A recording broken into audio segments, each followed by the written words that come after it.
What just happened? Hello?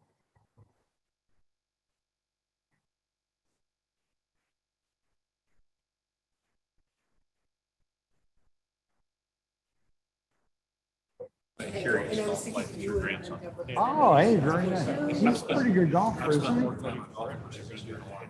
But not playing, watching him. How's he doing? But he's having a really good year. Does he play on Geneva's too? Oh, Kane, okay, great. So it'll be street. Yeah. There's no squeak. He's got 76. Nice. It's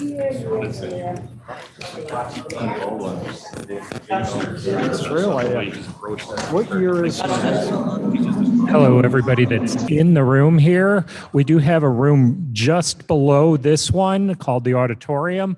We have set that up for a live stream down there. So if you are uncomfortable with the social distancing, you're welcome to join us down there and you'll be able to watch everything that is occurring up here in this room.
Going on, yay.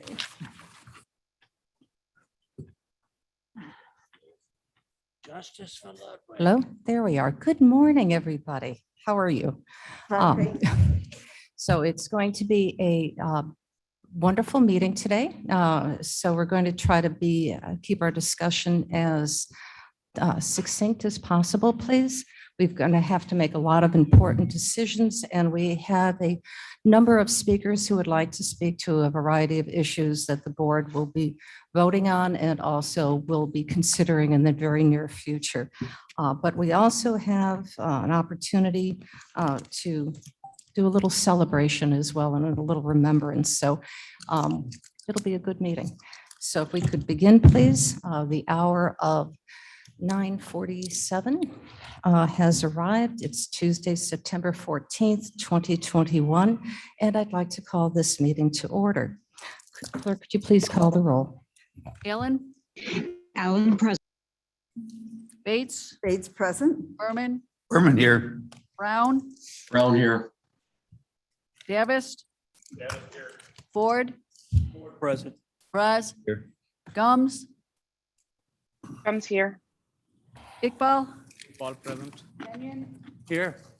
Caius, Vice President. Kopi, Leonard, Leonard here? Lewis. Who's here? Martin, Martin present. Molina, Molina present. Sanchez, Here.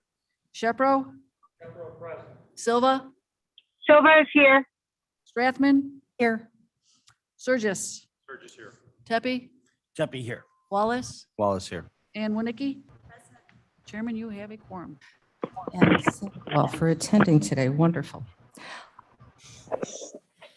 We now have an important remembrance, and this is going to be the solemn part of our meeting. And I would like to introduce Board Member Mr. Kenyon, who will introduce the speaker for our Pledge of Allegiance, as well as our prayer. Good morning. Jake Zimmerman, our good friend, is going to lead us in the pledge today. And later after him, Denise Tracy will do the blessing, and she's a chaplain for the sheriff's office. It's better than me trying to give a blessing. Thank you, Jake.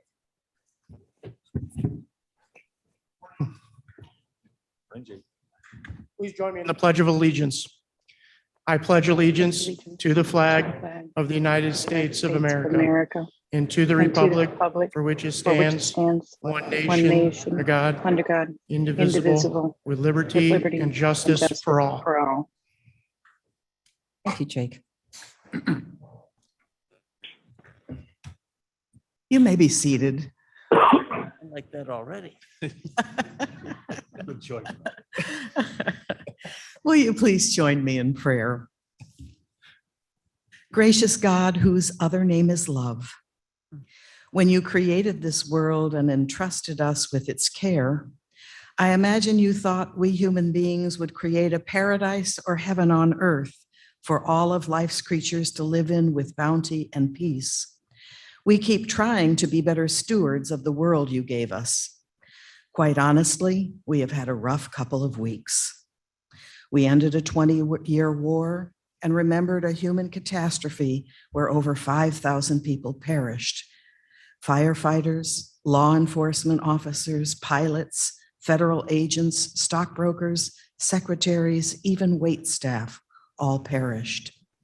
These folks were someone's mother, father, child, friend, aunt, or uncle.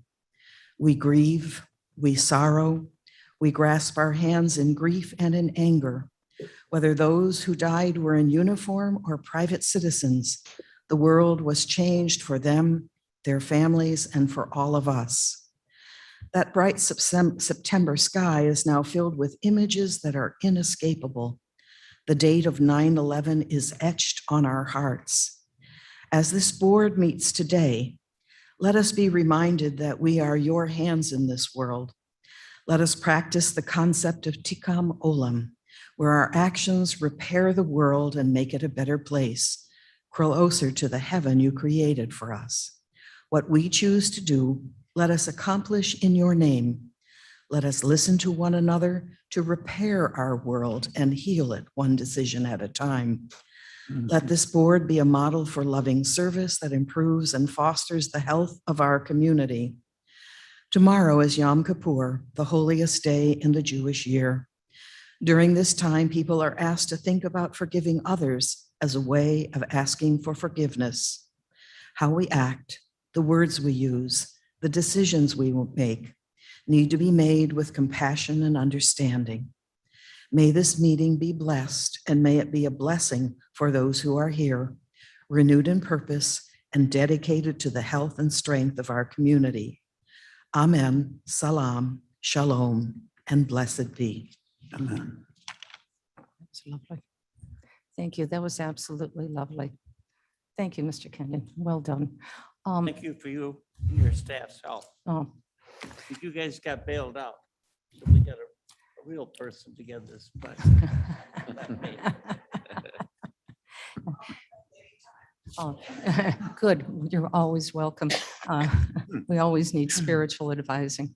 It's good for one's soul. And as we go on to the rest of the meeting and we go to our approval of the minutes, to reflect for just a second on the impact of 9/11 in the 20 years. It was a day that shook America. It was a day that changed America, as many of our foreign wars have.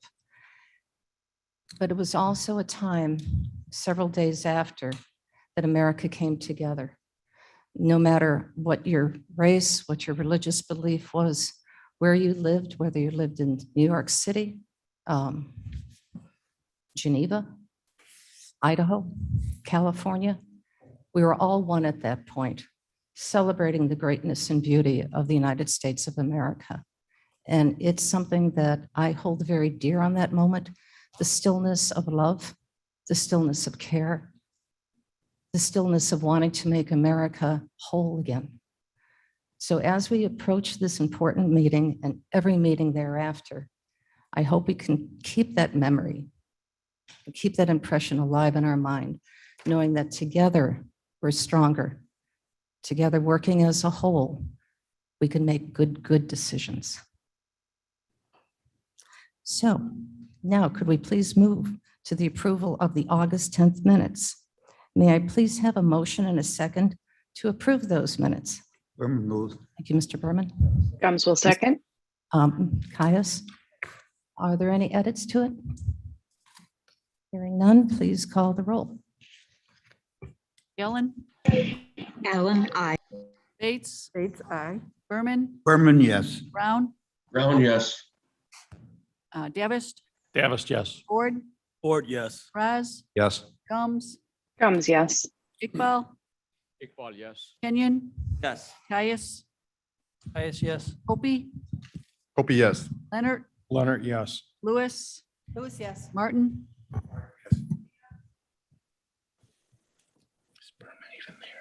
Sanchez. Molina, yes. Okay, I got you. Melina, Sanchez, yes. Shepro, Shepro, yes. Silva, Silva, yes. Rathman, Yes. Surgis, Burgess, yes. Tepe, Tepe, yes. Wallace, Yes. Winnicki. Yes. Passes. Passes, thank you. And now we're going to our public comments, and we have a lot of people who would like to speak today. And traditionally, we limit our conversation to no more than 30 minutes. I would like to ask for your approval to extend that an additional 15 minutes to give everybody, at least briefly, a chance to address the Madam board. Chair, Yes, sir. I would ask unanimous consent that we extend the time for public comment. Thank you. 2:45 minutes. Do we need a second? Yes. Is that 45 minutes per person? No. You did great. Yeah. Just want to be clear. Forget all. Only for you, sir. Thank you. With great oratory, I hope. All right, so let us begin. I've broken it up, and I'd like to, since I have the authority to do that, to bring all topics together. So I'd like to begin with the topics that are going to not be on our agenda, or may have some related concerns to the agenda, but not directly to it. And those speakers are allowed to speak for 3 minutes. So I want to know if Mr. Wheeler, are you interested in speaking now, or do you want to hold your comments to when your issue is brought forward? We are speaking on the Monday landscaping zoning, and I could defer our comments until that is considered by the board. Okay, thank you. Thank you.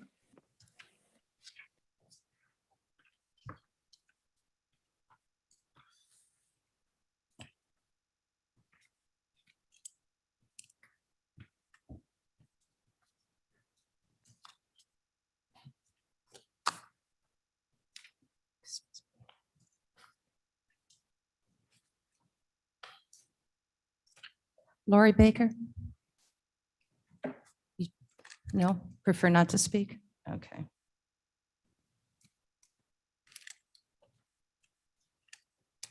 William Worst?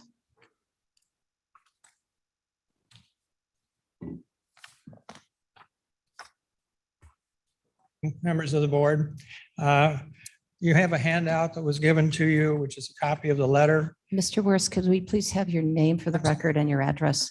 My name is William Worst, 2245 South Street, Elgin, Illinois. Thank you.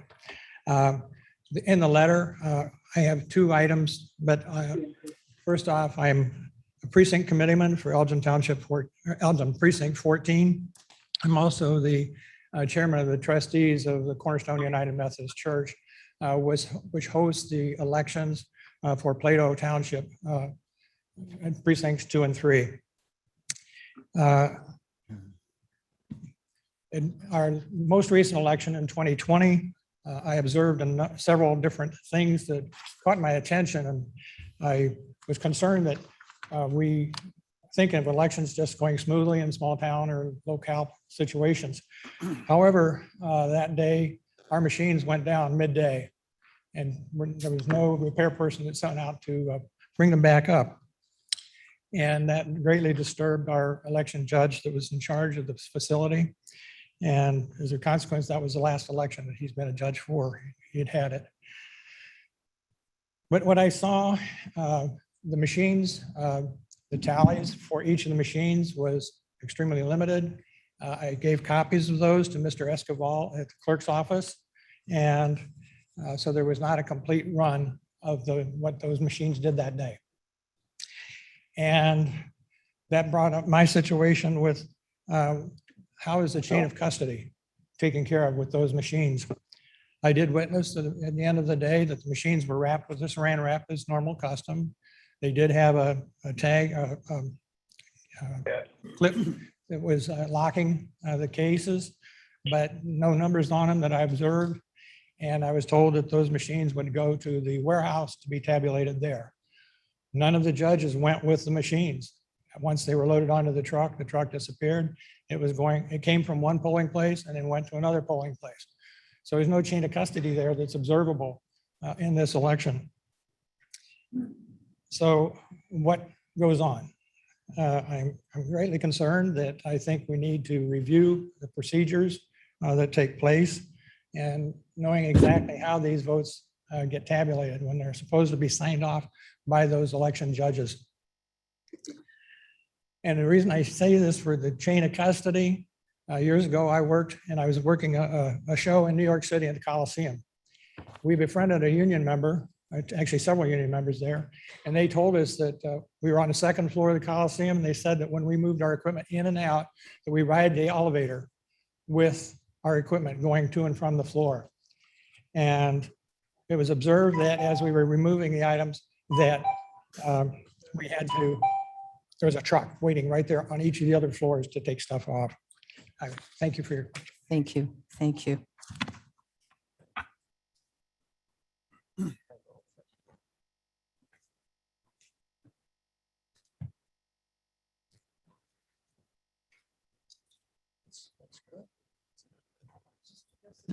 Joseph Zinchuk? Would you like to wait? Okay.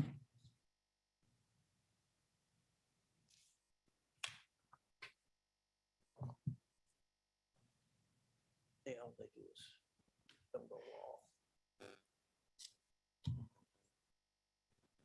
Mr. Cameron?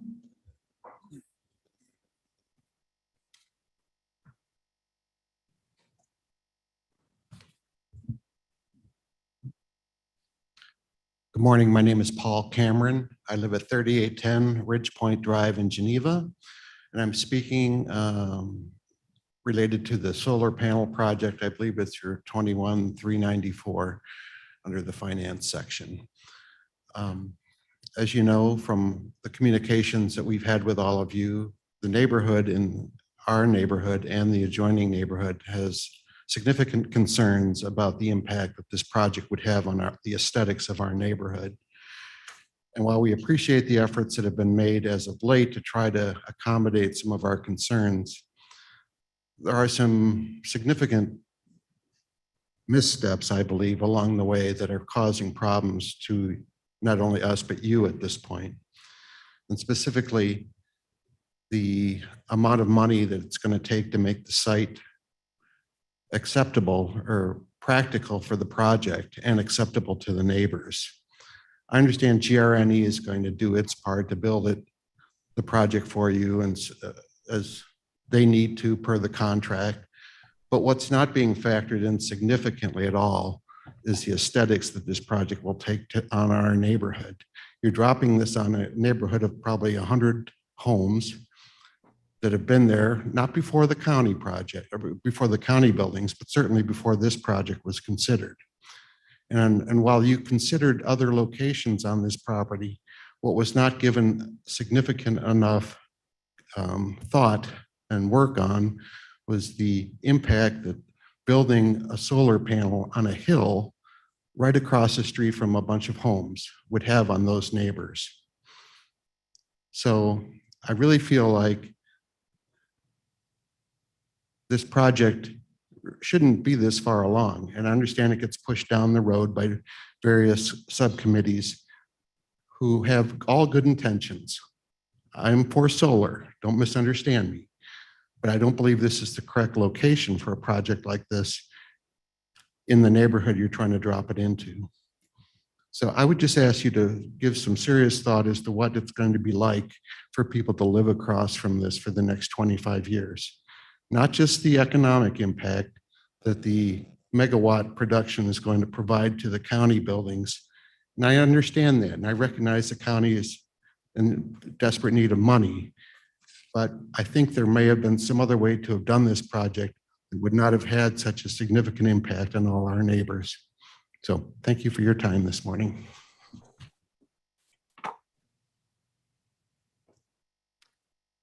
Thank you, Mr. Cameron. Linda Gaska, I'm sorry, my apologies. Linda Gaska. Linda Gaska here. Madam Chair and Kane County Board members, my name is Linda Gaska. I live at 921 Lake Ridge Court in Sugar Grove. I am here to talk about the solar array number 21394 project. Thank you for taking the initiative of choosing to explore installation of a solar array system behind the Judicial Center for the Kane County government. You are being proactive in taking this step forward in investing in clean energy. As many of you already know, the Climate and Equity Jobs Act, Senate Bill 2408, has passed in the General Assembly and has been sent on to Governor Pritzker for final passage, which is more than likely going to be tomorrow. One of the provisions of this bill is to curtail greenhouse gas emissions by 40% by the year 2035. That year will be here before we know it. And building the solar array on Kane County government land is a demonstration to our county municipalities that you are taking this task seriously and are modeling the steps that each municipality must take to achieve that goal. Choosing a solar array system rather than wind turbines is the best alternative for your site and for other reasons. After all, solar energy does not produce either noise or light pollution and can be camouflaged much more easily. We must all sacrifice to save our common home and each other. We can no longer sit idly by and expect the wildfires, flooding, droughts, zoonotic diseases, increased hurricanes, and tornadoes to just disappear. We must act now and place the well-being of our fellow citizens at the forefront of all of our efforts and our decisions. Again, thank you for seriously considering the solar array project, and thank you for letting me speak today. Thank you very much.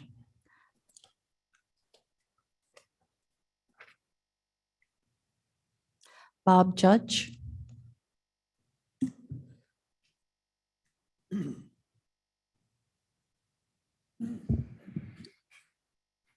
Good morning, committee people. My name is Bob Judge. I reside at 3726 Ridge Point Drive, Geneva, Illinois. I would just like to echo my 100% agreement with the comments Paul Cameron had just a few minutes ago in regards to the solar panel project at the Judicial Center. My comments will be brief. I believe for future projects, county members, county staff really need to get the residents who will be greatly affected by whatever project you're considering into discussion about how it's going to affect them sooner rather than after the very first town hall meeting this project conducted just a little over a month ago. The aesthetics of the complex will be totally diminished negatively, in my opinion, from what GRNE is planning to do. I do appreciate the work of the county in working with the residents of the subdivision and trying to increase plantings, whether it be deciduous trees or spruce type trees on the south end of the complex. which is also referred to as the South Berm.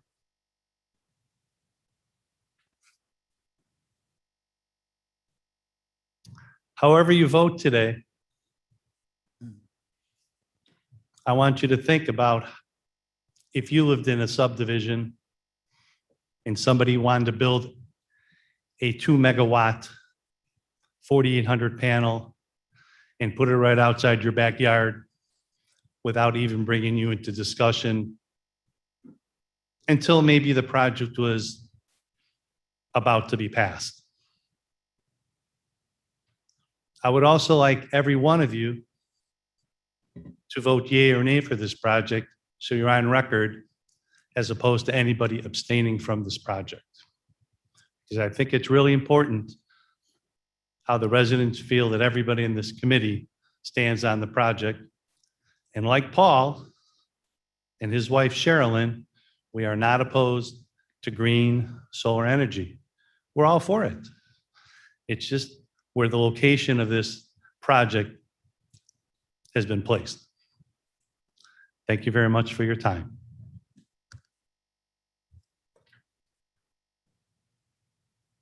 Thank you, Mr. Judge. The next speaker is Sandra Captain.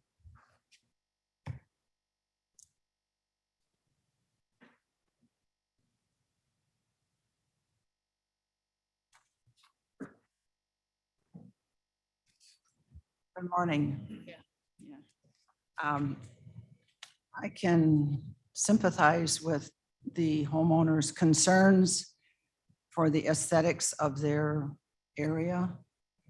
I personally think, in agreement with Linda Gaska, who spoke earlier, I would be very proud to be next door to that. We are currently fighting drought in our yard in Illinois. I am the chair of Elgin Green Groups, and I've been working on environmental concerns for almost a decade now, actually 12 years. And all anybody has to do, you've all seen it, turn on your television. It's still burning in the West. We have, I think the paper said today that there's going to be expecting 80 million people displaced across the world as droughts increase and these fires and people can't farm. I grew up next door, across the street from my grandfather, who was a 22-acre fruit and vegetable farmer. And it's very, very hard to grow and produce a crop when you don't have the soil, the air, and the water. Your concerns where you're at, aesthetics, I think I don't see a problem with them. We have a solar roof, and some people express concern putting the solar arrays on their houses. And that increases your property value. I think it's a transition time, a time we have to get used to these kind of things. One of the things I found out studying Project Drawdown, Climate Solutions 101, we can solve 25% of our problems with greenhouse gases with new sources of electricity, 25%. That's a biggie. It's much harder to do some of the other things like carbon capture and storing those other solutions. And unfortunately now we need all the solutions now and all the time. I'd like to urge you to think about this. I read somewhere in the letter that there were some possibilities of having some trees nearby. I would assume there may be arborvitae or something like that. But I would urge you to vote yes for this, because unfortunately, this isn't just going to be our grandkids that face this. It's facing us right now. So please consider what you can do for the rest of the community. Thank you very much.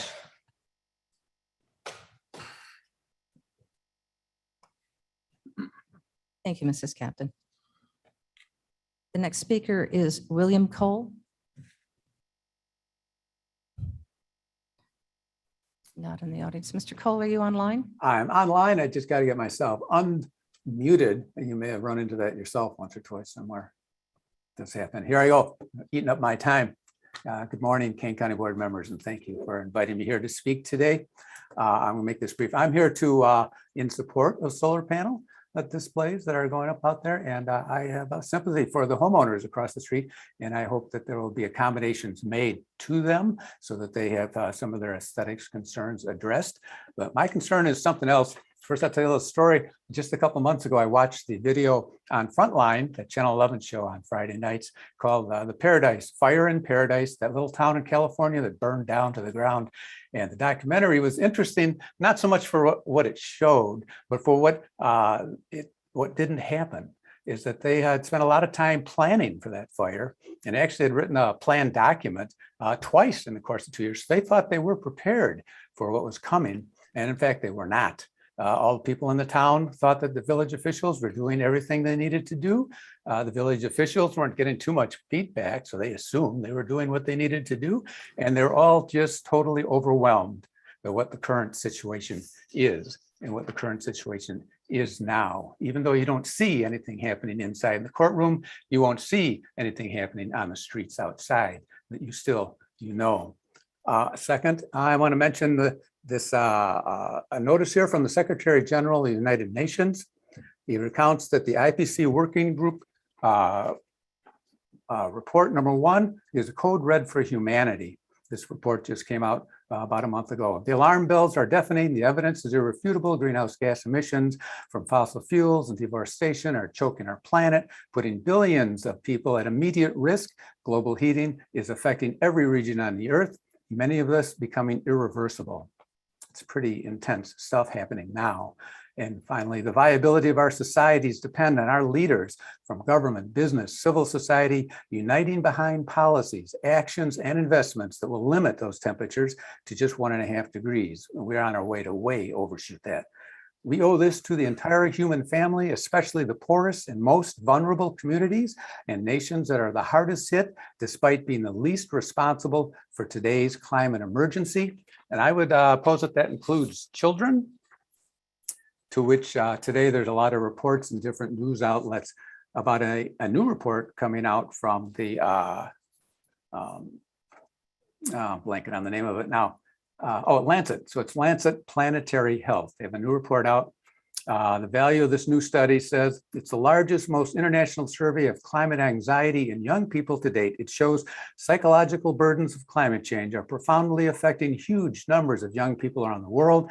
Furthermore, it's the first study to offer insights into how young people's perception of government's responses to climate change is associated with their own emotional reactions. The implications are distress about climate change is associated with young people perceiving that they have no future, that humanity is doomed. This is not like a report of some simple thing happening somewhere. This is insane. Governments are failing to respond adequately with feelings of betrayal and abandonment by government and adults. There are chronic stressors which we all will have significant, long-lasting, incremental negative implications on the mental health of children and young people. This is not people far away in distant shores. These are our own children. The failure of governments to adequately address climate change and the impact on younger generations potentially constitutes moral injury. Nations must respond to protect the mental health of children and young people by engaging in ethical, collective, policy-based actions against climate change. And I ask you, if you ever drove all the way up and down the length of Randall Road, if you ever saw any evidence that anyone anywhere was doing anything about climate change, I think this solar field is a spectacular evidence of our government recognizing the need to do something and doing it. So I please encourage you all to support this project. Thank you. Thank you, Mr. Cole.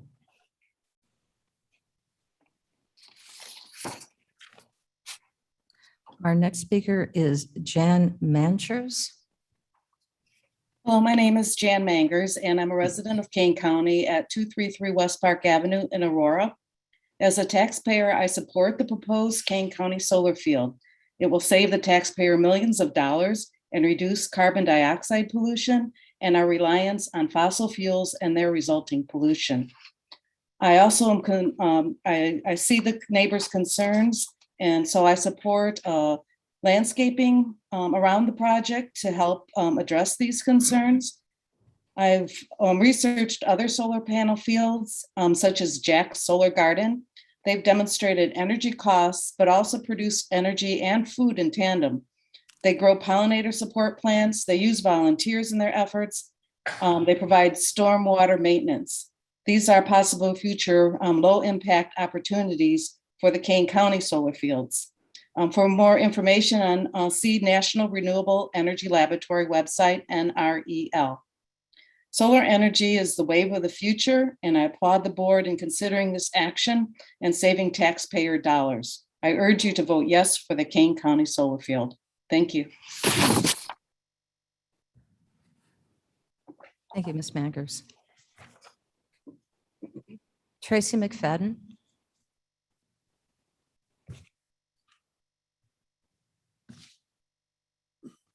Good morning. My name is Tracy McFadden. I live at 41W754 Bogan Drive in Elburn. I've lived in Kane County for almost 30 years. I live off Highway 38, just to the west, a little bit down the road from the site of the solar array. I've raised 2 daughters in Kane County, and I've even served jury duty at the Judicial Center there.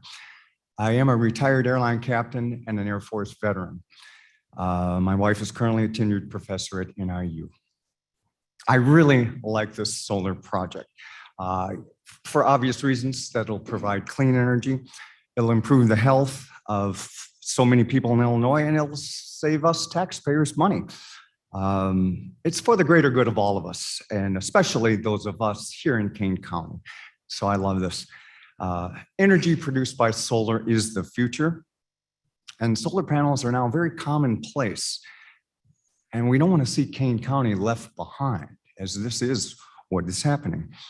And we should be very proud that we, the residents of Kane County, are doing our part to ensure this for our future generations, for a sustainable and clean energy future. I drive past this area many times a week where the proposed solar array will be. And I can't wait to drive past it again on my next trip to Lowe's, as I have to go through, and see those solar panels, knowing that they're saving money for Kane County and also helping our citizens live with cleaner air. I believe the time is right to do the right thing. We don't have any more time. The UN study, which was pointed out here, we are in a code red for humanity. So it's up to us, to everyone in this room, to make the changes to help achieve a better world for our children and our grandchildren. I want to thank the board members for their consideration on this very important resolution and urge you to please vote yes for this resolution to sign the power purchase agreement for their solar system. Thank you. Thank you, Mr. McFadden. Our next speaker is Stephen Morgan. Mr. Morgan, are you online? Yes, I am. Okay, welcome. Thank you. My name is Steve Morgan. My wife Karen and I live at 3820 Ridge Point Drive, directly across from the tallest spoils hill that we see every morning. I've been a licensed commercial broker for 42 years, concentrating mostly on developments in Kane County. During my career, I've been actively involved with the development of vacant land sites for various commercial and industrial uses. And in many cases, the land requires extensive site work to make the project feasible. However, when the end user or tenant makes a decision to move forward with that site, they'd be under the realization that the final project costs will include any such additional site work, and therefore result in higher completion costs and subsequent lease costs of a built-to-suit lease agreement, which is what essentially this is being done. The current proposal to construct 4,500 solar panels on this undulating site sincerely needs to be reevaluated. If a level site can be achieved, a great deal of the spoils can be utilized and relocated along the south border of the site along Britcher Road, which would also include extensive plantings of tall evergreen trees that were proposed by your landscape Zoom that I have attended. Trees that are tall enough to block the view from the Prairie Ridge residents. I know it was mentioned, however, in the lease agreement that I've seen on emails has a provision that prevents vegetation to be planted that may interfere with exposure on some panels. I think simply that condition needs to be revised in the lease if this moves forward. The additional site work costs typically would be amortized, and in this case, over the initial 25-year lease that would be paid and borne by GRNE Solar to Kane County. As previous spokespeople have talked, the many residences in Prairie Ridge whose homes are collectively valued between $30 to $40 million, whatever Kane County can do to protect its residences should be an obvious obligation. And if this can be achieved by increasing the lease payments to the end user, that is the cost of business that any local developer is required to incur when proceeding with any new developments in Kane County. Why should this project be any different? Push this project forward without this consideration, I feel, is very irresponsible. Last comment, it bothers us greatly to see that the site has already been brush hogged to clear all the vegetation that was home to countless birds and wildlife. How can this be allowed to happen if this project has yet to be approved? Thank you. Thank you, Mr. Morgan.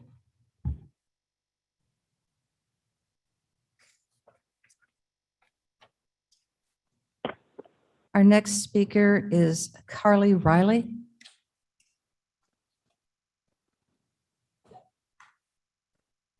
Thank you so much. My name is Carol Riley. I live at 3115 Wagner Court in Aurora, Illinois. For the last 15 years, I've been involved in sustainability in the county with the Conservation Foundation, the Fox Valley Sustainability Foundation, as well as the City of Aurora Sustainability Committee Advisory Panel to the mayor.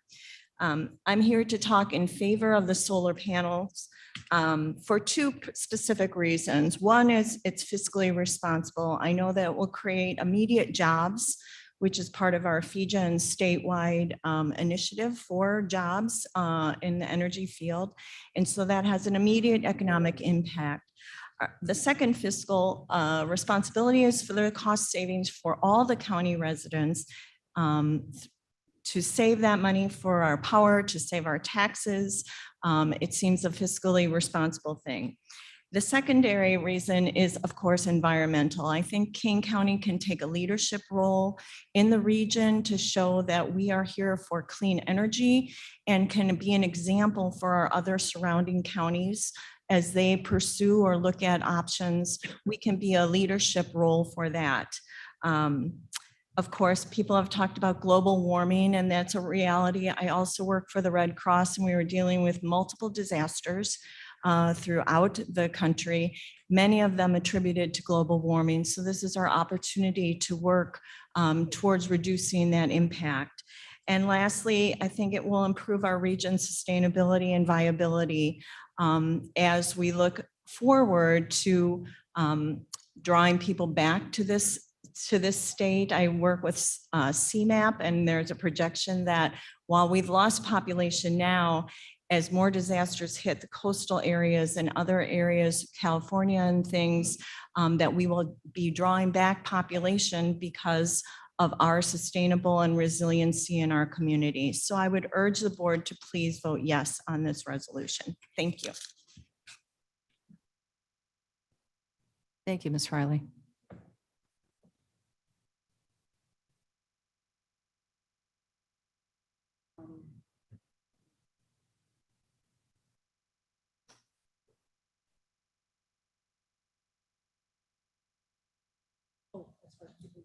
Mhm.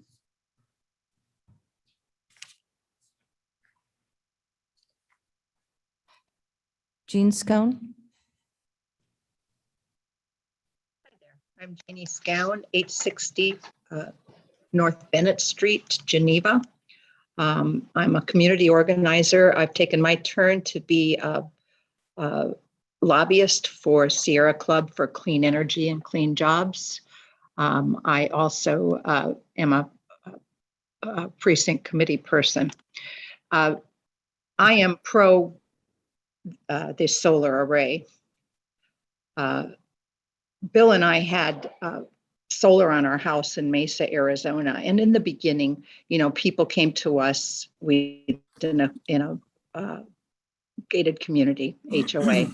And at first, solar was illegal on your roof because of the, it just wasn't what they thought things should look like. But when we put the solar up, people did come by and congratulate us on doing solar. Our house was fully solar, and they got used to it. And actually, I thought they were beautiful for many reasons. I mean, it's probably like a modern art display. I have also worked in 2007. I'm a physicist and worked with an electrical engineer and a nuclear physicist who used to be at the DOA in Washington. And we created a program where school buildings, the tops of school buildings, could be used for solar. School buildings are usually in the center of communities, so this would be easy to hook up with the communities. We don't have time anymore to wait. This year, we have our air conditioning on all the time. It has been so hot outside, it's been hard for me to get into the garden. We are using, every other day, we are using good, clean, reverse osmosis water on our lawn and our gardens, because otherwise they would be ruined. Check out the leaves that are falling right now off the trees in our area. This is not normal. This is early fall because there is not enough water for them. We can't wait anymore. We need to change our ideas of what is aesthetically beautiful and what is not. And we have neighbors who have put things up. We live on the river, and we have a neighbor that's building all sorts of stuff. So our view of the river has been kind of blocked, but that's what it's like when you live in a community. You need to get used to it. You need to plant things in front if you don't like what's happening in the community. We need to do this, and we need to do it now. We don't have any more time. And I thank the county board for bringing this up. Thank you very much. Thank you, Ms. Schoen. And our last speaker, and I know we've had several other people who have asked to speak, but they did sign up at the last minute, so we just run out of time. But your voices are being heard, whether you're for or against the solar array. But Lona Steele will be our last speaker.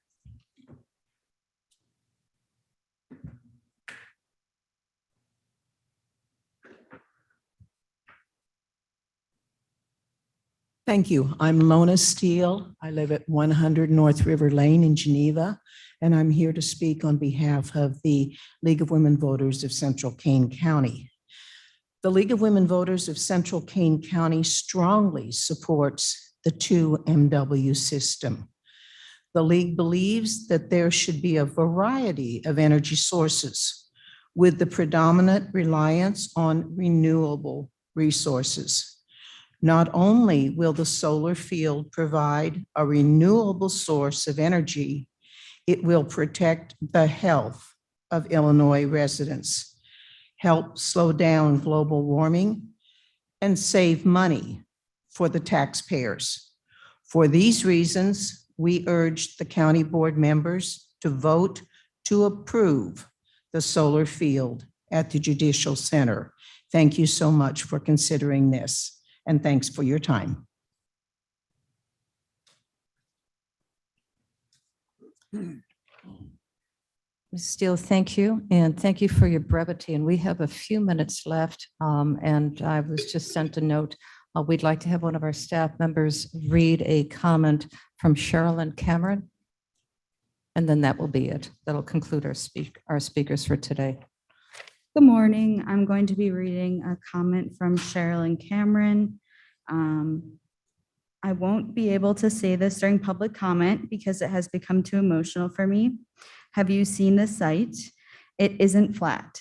It won't be made flat even with the construction of this massive solar farm. It never will be flat. They will install 4,800 huge solar panels on top of elevated ground 250 feet from our house. This is the only view we have from our house. We won't be able to shield it. There are no trees tall enough, no fence high enough. The county says that they will plant trees to soften the view. What happens when they find out that won't work for several reasons? What happens then? The 25-year contract will already have been signed. The only view from our house will have been destroyed. Our long-term health will be put at risk. Our house value will be significantly decreased. The investment we have worked our whole lives for. I can't have faith this will work out okay in the end, not for us. The county already made $1 million mistake on this project. This proposal recklessly made it through the committees for your vote. This is my final plea to vote no. And this is from Sherilyn Cameron, 3810 Ridge Point Drive, Geneva. Thank you.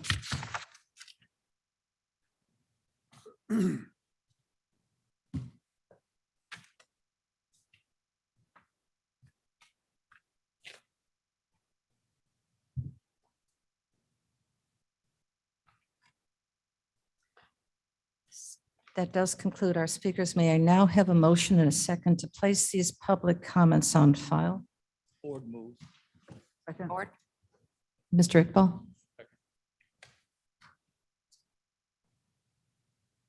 And clerk, could you please call the roll? Ellen, Allen, I. Bates, Bates, aye. Berman, Berman, yes. Brown, Brown, yes. Davis, Yes. Ford, Yes. Raz. Yes. Gums, Gums, yes. Iqbal, Yes. Kenyon, Yes. Caius, Caius, yes. Opie, Opie, yes. Leonard, Leonard, yes. Lewis, Lewis, yes. Martin, Martin, yes.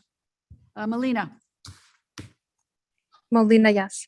Sanchez, Yes. Jepro, Capro, yes. Silva, Silva, yes. Strathman, Yes. Surges, yes. Tepe, Deppie, yes. Wallace, Wallace, yes. Winnicke. Yes. That passes. Does pass. Thank you.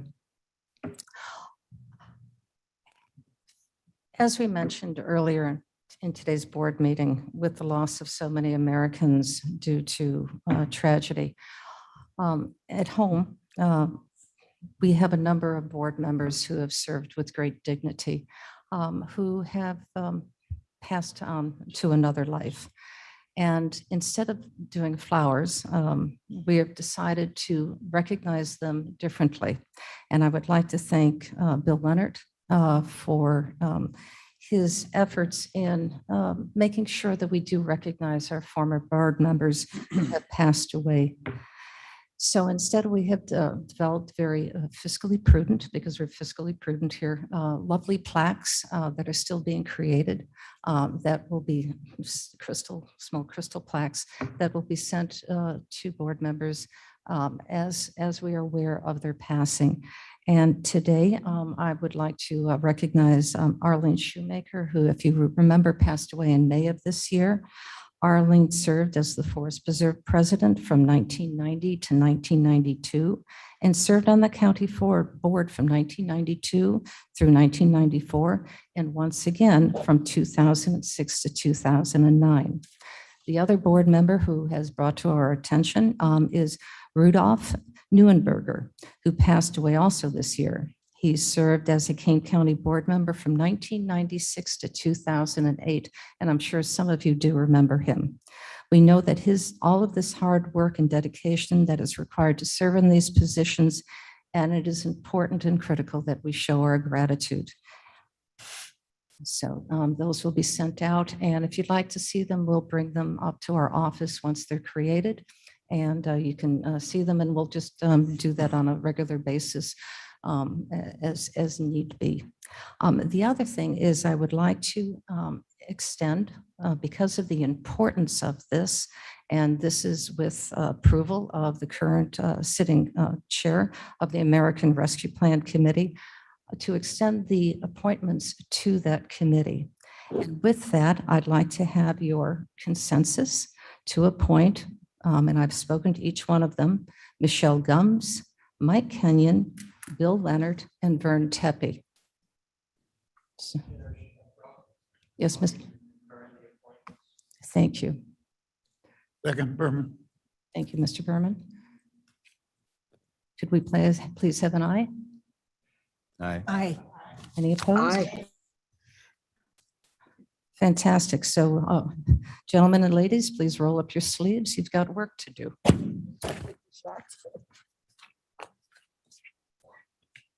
We're next moving on to our zoning petitions. I'd like to have the Development Committee Chairman, John Martin, to rise and discuss and take us through this appropriate discussion. Thank you, Madam Chair. We have one matter before us today, which is petition number 4579. It's filed by the Robinson Family Trust. It involves property commonly known as 1299 Mitchell Road in Aurora Township. The proposed rezoning sought is from F District Farming to F2 District Agricultural Related Services. It conforms to the 2040 plan. Technically, the city of Aurora is objected. The objection is really in the context of them in current negotiations with the property owner to annex the property to the city of Aurora, not the use itself. The Regional Plan Commission had no applicable jurisdiction. The zoning board recommended approval with certain conditions. Those conditions, there's a typo indicating that the development committee has not yet determined its recommendation on this matter. The development committee, in fact, did recommend in favor of its approval and adopted the plan commission's or the zoning board's recommendations. That being said, I would move and request a second. Mr. Franz seconds. Are there any comments or questions? And who's this? Okay, the second, Mr. Foss. Yes, Mr. Foss. Mr. Franz. I would just like to mention that this company's been around Aurora for, I don't know how many years, but it's got to be 40 plus. They're well respected. And I was very impressed with their site plan that they submitted to the development committee, fencing, screening, very nice layout with all the activity in the back and side of the building. So I think they'll make a very good neighbor. Thank you. This is in my district. Name, please. And I have not heard any comments from anyone against it. Your name. Dale Berman. Thank you, Mr. Berman. This is an area of Aurora that is mostly in the township, although it's in this particular property is not surrounded by Aurora. I think they bound it on two sides. I think that the petitioner would like to stay in the county. And I certainly recommend that we approve it. Thank you. Thank you. Yes. I want to add that. Please. Mavis Bates, District 4 from Aurora. The Mundy Landscaping Company has been active in our community for many years and philanthropy as well. Thank you. Thank you. There are registered speakers. I am presuming that those registered to speak on this are wanting to address questions and not to make a presentation. Am I correct on that? The only comment that we would make was name, please. This is Bernie Weiler. I'm the attorney for Mundy Landscaping, and Wally Mundy is with me in the event that there are any questions. But I just would want to make this one comment, and there was a very emotional issue with regard to the solar panel project. And one of the things that I've noticed about every one of those speakers is that everyone is in favor of trees. And this property would be, 2/3 of it would be planted with trees to nurture them so that those trees would then be planted throughout the county. And then this land would then be reused again to replant trees. And as we know from our high school biology courses, photosynthesis is really critical in both the cleansing of our air and is also one of the most critical components of getting a control on the runaway emissions of greenhouse gases. So we think that this is a project that will make everyone happy in the county. Are there further comments? No, and if there are any questions with regard to the site plan, we do want to emphasize that site plan includes complete opaque fencing of any of the equipment or operations other than the nursery and horticultural operations that we are very concerned about the aesthetics of the neighborhood, and also agree to all of the conditions that have been established by the various administrative committees of the county. So we are in agreement with all of those conditions. Thank you. If there are no further questions from the board, would the clerk please call the roll? Allen, Allen, I. Bates, Bates, aye. Berman, Berman, yes. Brown, Brown, yes. Davis, Davis, yes. Ford, Ford, yes. Raz, Yes. Gums, Gums, yes. Iqbal, Equal, yes. Yes. Caius, Caius, yes. Opie, Copy, yes. Leonard, Leonard, yes. Lewis, Lewis, yes. Martin, Yes. Molina, Molina, yes. Sanchez, Yes. Shepro, Shepro, yes. Silva, Silva, yes. Strathman, Yes. Burgess, Burgess, yes. Tepe, Pepe, yes. Wallace, Yes. and Winnicke. Yes. That passes. Motion passes. Very Thank good. you. Madam Chair, that concludes the zoning petitions. Thank you very much. And we're looking forward to many more trees here in Kane County. We'll provide them, Madam Chairman. Thank you very much. Now, we have a number of appointments from the Development Committee. Who would like to speak to that?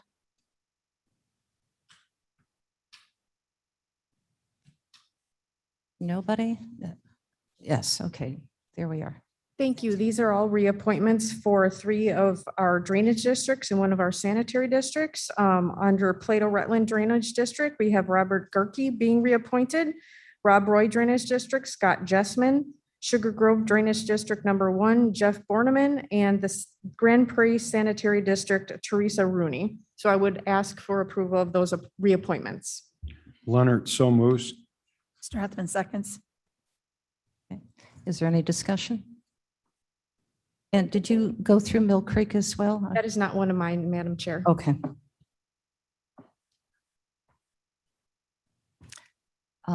May we please have a vote? Okay. Allen, Allen, Bates, Aye. Berman, Berman, yes. Brown, Brown, yes. Davis, Davis, yes. Ford, Ford, yes. Raz, Yes. Gums, Gums, yes. Iqbal, Equal, yes. Kenyon, Yes. Caius, Caius, yes. Opie, Leonard, Leonard, yes. Lewis, Lewis, yes. Martin, Martin, yes. Molina, Molina, yes. Sanchez. Sanchez. Shepro, Shepro, yes. Silva, Silva, yes. Strathman, Strathman, yes. Sturgis, Burgess, yes. Tepe, Pepe, yes. Wallace, Yes. Winnicke. Yes. Did I miss anybody besides Sanchez? All right, passes. And it passes. Mr. Allen, are you here or who is, or I can handle it if you want, Madam Chair. that'd be fine. Thank you. Yeah, the next appointment is to the Mill Creek Special Services body that's in my district. We need your name. Drew Fraz. Thank you, Mr. Faust. District 18. So traditionally, I have tried to find a local resident willing to serve, interviewed them, and made a recommendation to the chairman for appointment, which happened in this case. And oftentimes that the person I recommend is somebody who's shown up to the meetings and shown interest in the community, which is the case with Tom Zobitz, who I'm recommending today. Okay, I'll very good. second that. Second, thank you. Any discussion? Hearing none. Clerk, please call the roll. Okay, Allen, Allen, I. Bates, Bates, aye. Berman, Berman, yes. Brown, Davis, Davis, yes. Brown, yes. Ford, Ford, yes. Raz, Yes. Gums, Gums, yes. Iqbal, Ford, yes. Yes. Caius, Caius, yes. Opie, Copy, yes. Leonard, Leonard, yes. Lewis, Martin, Martin, yes. Molina, Molina, yes. Sanchez, Yes. Shepro, yes. Silva, Silva, yes. Rathman, Strathman, yes. Sturgis, Tepe, Pepe, yes. Wallace, Yes. Winnicky, Yes. and Mr. Brown, did you return? Yes, Brown was a yes, I'm sorry. Thank you. Passes. It passes. Very good. Are there any committee updates? Yes. Yes, Madam Chair, Tepe here. In regard to the Public Service Committee, there's been information in the past and concerns about election security. So at the suggestion of Jack Cunningham, I've arranged for a gentleman by the name of Noah Prats, an expert on election security, to give a presentation at our 9 o'clock meeting on September 23rd. I'll be emailing some information regarding the background and the topics that Mr. Prats will be covering. But a week from Thursday at 9 o'clock, it would be an interesting meeting for you to all attend, as well as for people in the public that are interested in this particular topic. So thank you. Thank you. Yes, sir. John Martin, Madam Chair. This is not the day for further presentations, but I did want to mention the fact that with Grand Flurry, the cross-country course, which was a conclusion of a 10-year project initiated by this board and the development committee, it opened with a flourish of at the end of August with 1,000 runners and at least that many spectators. It was a grand success. There are numerous videos and photographs that will end up showing up at least at some point in time in the future. But I wanted to take the opportunity while the activity was fresh to thank everybody that worked on it, in particular Jody Wolnick and her then assistant, Jessica Mino. Frankly, this project would not have been concluded had not it been for their expertise and diligence. So I wanted to convey that thanks, make the announcement, and at some point in time, we'll have a show and tell. Oh, thank you. Well done, Mr. Martin. Absolutely well done. Yes, Mr. Foss. I'd just like to tag on that one of our former board members who's passed away way too young was Mike Donahue, and he was one of the people that started that project. So I'd like to acknowledge his activities. Oh, absolutely. Absolutely. If you can send his name upstairs, and we'll make sure that we recognize that appropriately. A quick question, if you may know, what is the economic impact that course is going to have upon Kane County? Do you have any idea? I don't know that we computed the impact. I can tell you by, first off, it is intended in its operational setup that it will be self-supporting as an entity with the Forest Preserve, which is now technically it's been formally transferred to the Forest Preserve. I can tell you that these races, particularly the collegiate races, one of which is scheduled for this year. Next year, they've already scheduled the Division III regional contest here, draw thousands of people. And so the anticipation is that restaurants, hotels, hospitality industry in general will benefit from it. And frankly, we have seen tons of excitement on everybody connected with the runners community that this is in fact available. And it was intended, now I'm making my show and tell, which I didn't intend to do. It was intended to differentiate from the rest of the world by the fact that you could actually watch the race. And in this case, particularly from the summit, you could see about 80% of the race course, which anyone who's been connected with cross country will know that typically what you see is the start and the finish.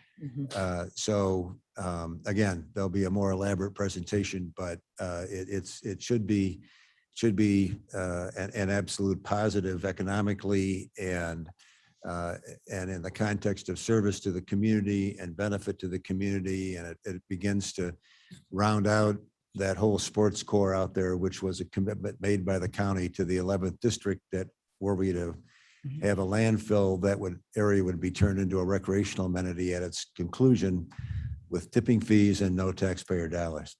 So now you got 2/3 of my show and tell. Bring the rest. Madam Chair, Yes. this is Ron Ford. On Friday at our Jobs Committee, which is at 10 o'clock, we have a gentleman that be coming from the place called the Crystal House in Aurora. He is a master of engraving on glass, and his products are something to see. So he'll be doing a presentation. He is looking in the future, immediate future, to produce an apprenticeship program right here in Kane County. Oh, perfect. And I am familiar with the Crystal House. They're quite survivors. For those veterans, he does a lot of military work. Okay, anybody else? Okay, very good. Thank you. All excellent updates. Now we get to the meat of our meeting. We have, before we begin, there are cookies available for all of our audience members. If you'd like to have a snack, we have cookies for you. So you're welcome to those, please. And we've got water behind you. So relax, and here we go. Are there any agenda items that you would like to have removed? Madam Chair. Oh, okay, one at a time. We'll go Madam this Chair, way, John please. Martin, item Mr. Martin. 2021-398, please. 398.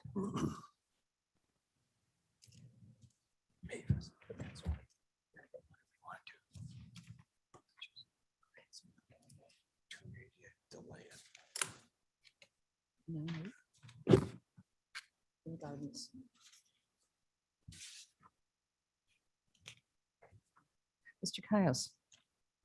Yes, I'd like to please have item 21394 removed from consent agenda.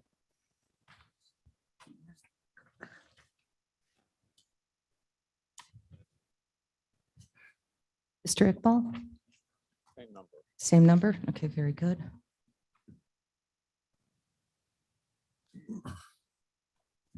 Is there anything else? Anybody online? Mr. Copey, there you are. Hi. Copy 394. 394 has already been, sure. I know there's much conversation to be had about that. Yes, sir. That's all to remove. Kenyon moves, we approve the consent agenda. Shepro seconds. Move the meeting along. We're moving it Gotta along. roll along. Right? You've got things to do, Behrman. Move. Okay, I don't mean to smile. Yes, Mr. Copey. 409 been removed. No, sir, it has not. 409, okay. Okay, last call. We have a motion and a second on the floor. Clerk, could you please call the roll? Consent agenda, Allen. Allen, aye. Bates. Bates, aye. Berman. And yes. Brown.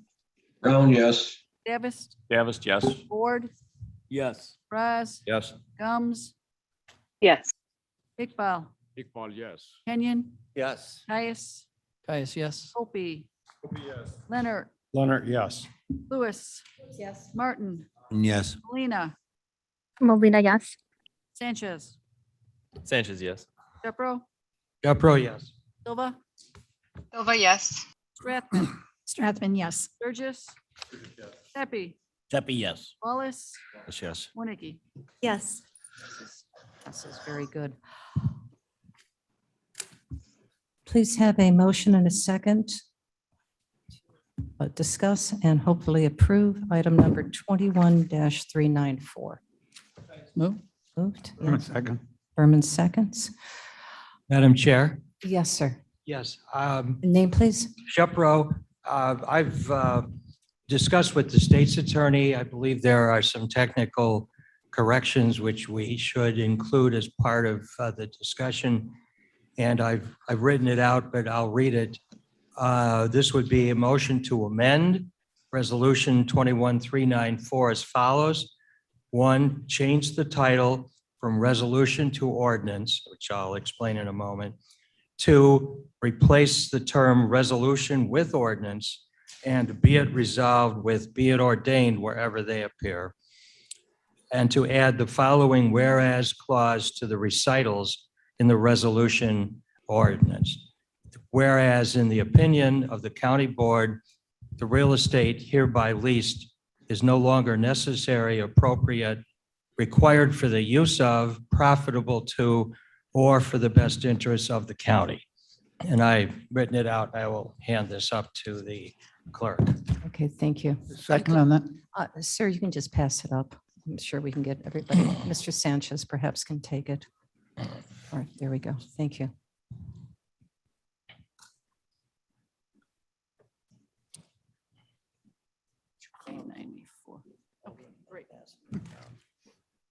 Okay, so you'll be able to read it for clarification if we need.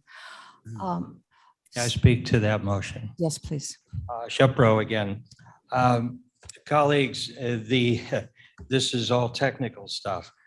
Section 5-1049.2 of the statutes of the state of Illinois relating to the lease of county property specifies that any action by the county with respect to a lease in excess of 2 years must be made by ordinance rather than resolution.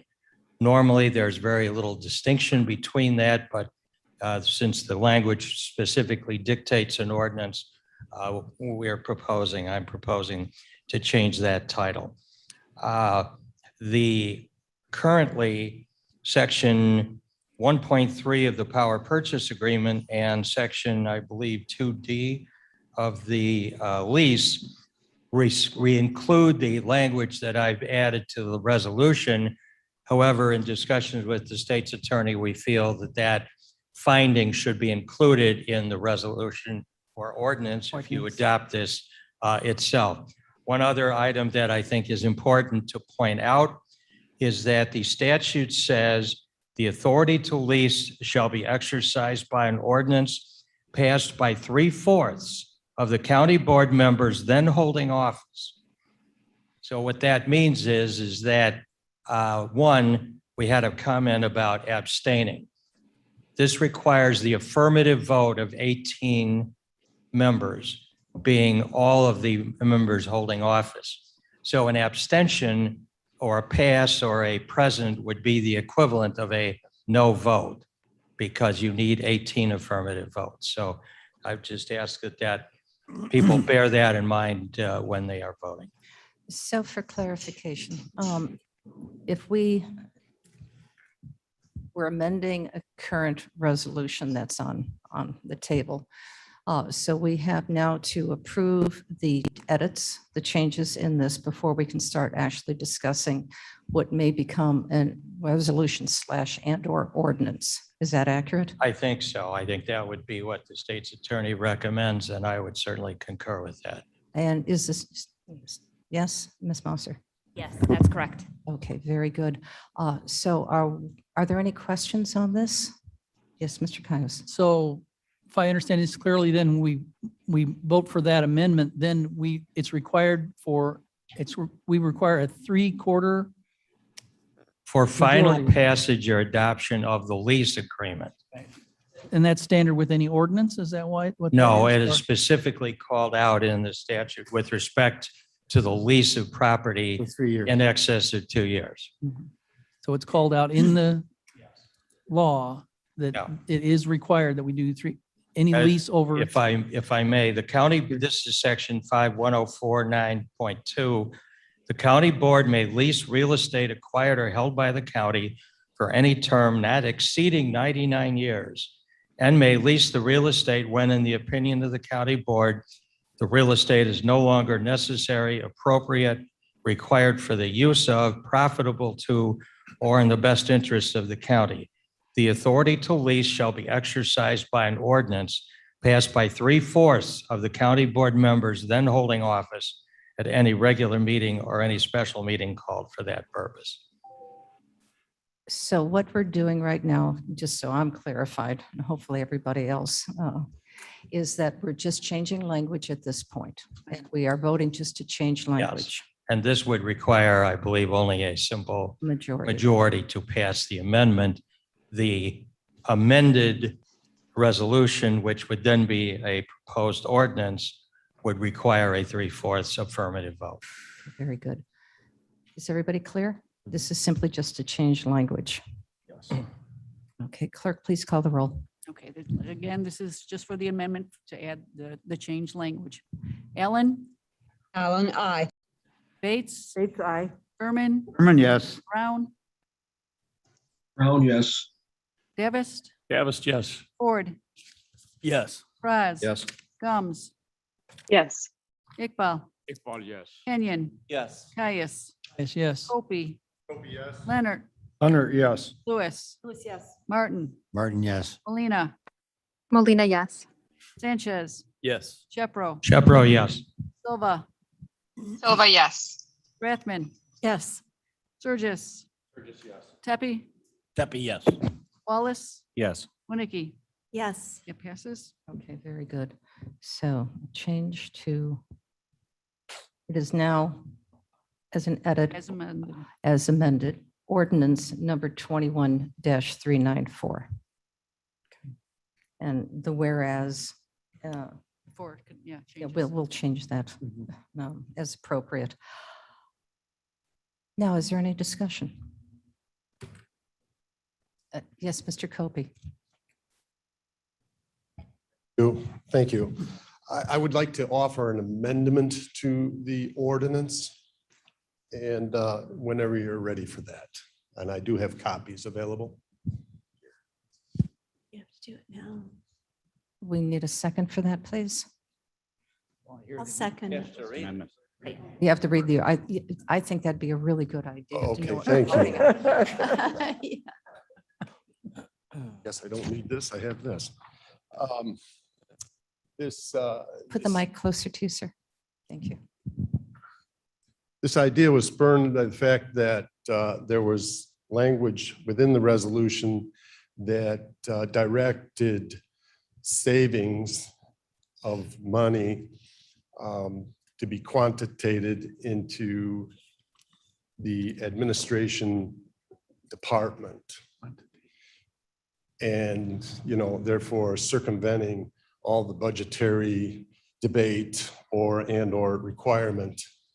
So with no further ado, I'll read the amendment.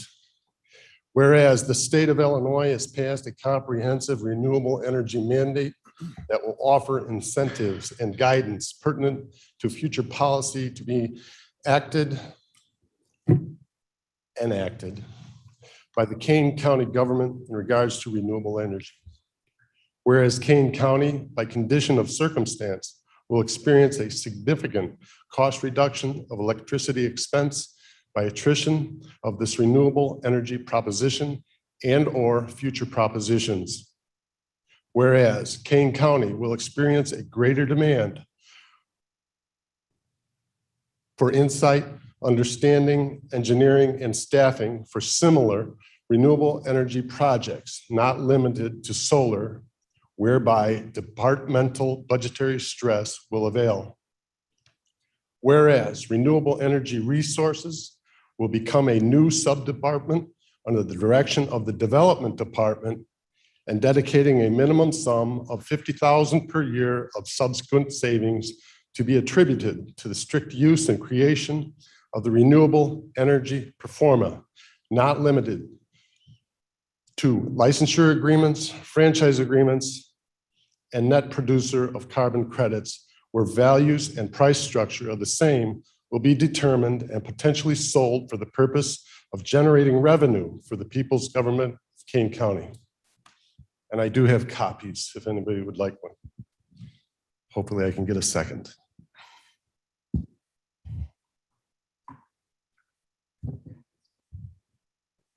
I believe that Mr. Copey, that entire paragraphs that you have just spoken will be added to our resolution. Is that what you're proposing? For the ordinance, I'm sorry, for our ordinance number 21-394? Yes, ma'am. Do I have a second? Kenyon will second it. Thank you. Mr. Iqbal, Madam Chair, while I may agree with the the microphone. I'm sorry, we while I can't. may agree with the proposal, I believe this should go through a committee. Mr. Iqbal, my apologies. We cannot hear you. We want to make sure it's recorded as well. Okay, could you hear me better? That's much Yeah, thank you. This subject probably should go through a committee, a finance committee or energy committee or both, and then come to the board rather than this resolution that we have or ordinance that we have is already complex. So having more discussion today would simply won't take us anywhere. We have this procedure to go through the committee. Thank you. Yeah, Mr. Caius? I would agree with Mr. Iqbal and move to table to committee. Surge's second. Parliamentary inquiry, Shepro, which committee? Which committee? Does it make any difference? Yeah. A committee? If you're just going to table it, Should be admin. it doesn't, you don't have to admin. specify. Okay, I'll just table it then. I'll modify my. Let's do public. Send it to admin. Oh, we don't want the whole thing. to Okay, go. so we are now tabling that. Goes to vote. And may we please have the vote?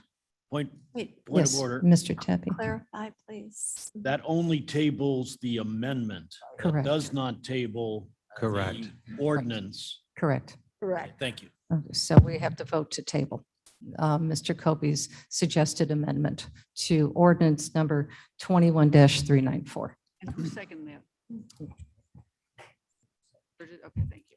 Point of order, Madam Chair. Yes, Can we pass the resolution and then come back and amend it? Add an amendment? let the It state's would attorney. be awkward and Well, convoluted. that's kind Hold of. on a what- second, let our state's attorney speak to that. Correct. So if we're passing it, it wouldn't be coming back and amending it. We'd be coming back with a new resolution at that point. So next month there'd be a new resolution or a new ordinance. Correct. Correct? Well, this would be a resolution because we are forming the budgetary requirement for this. So this would be a Oh, an resolution addition. Okay, related to, okay. yes. I would like to ask, Fraz speaking, I would like to ask Ms. Wolnick if a 30-day or more delay would affect our timing on the project. Can I, point of order, is there? It's, we- okay, don't no, we wait go a to minute. vote? We're- Is There's that- no that- discussion. that There's no we're- discussion. We Is that have, fine? we're still at the point of discussion with the resolution. We have to pass that through yet, the amendment to our ordinance.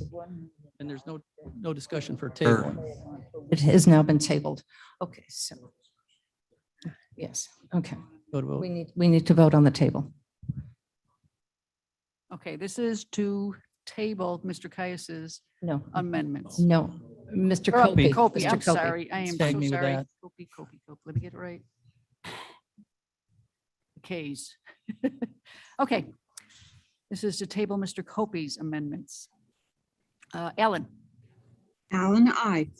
Bates, Bates, aye. Berman, Berman, yes. Brown, Brown, yes. Davis, Davis, yes. Ford, Ford, yes. Fraz, Yes. Gums, Yes. Iqbal, Iqbal, yes. Kenyon, No. Caius, Caius, yes. Copey, No.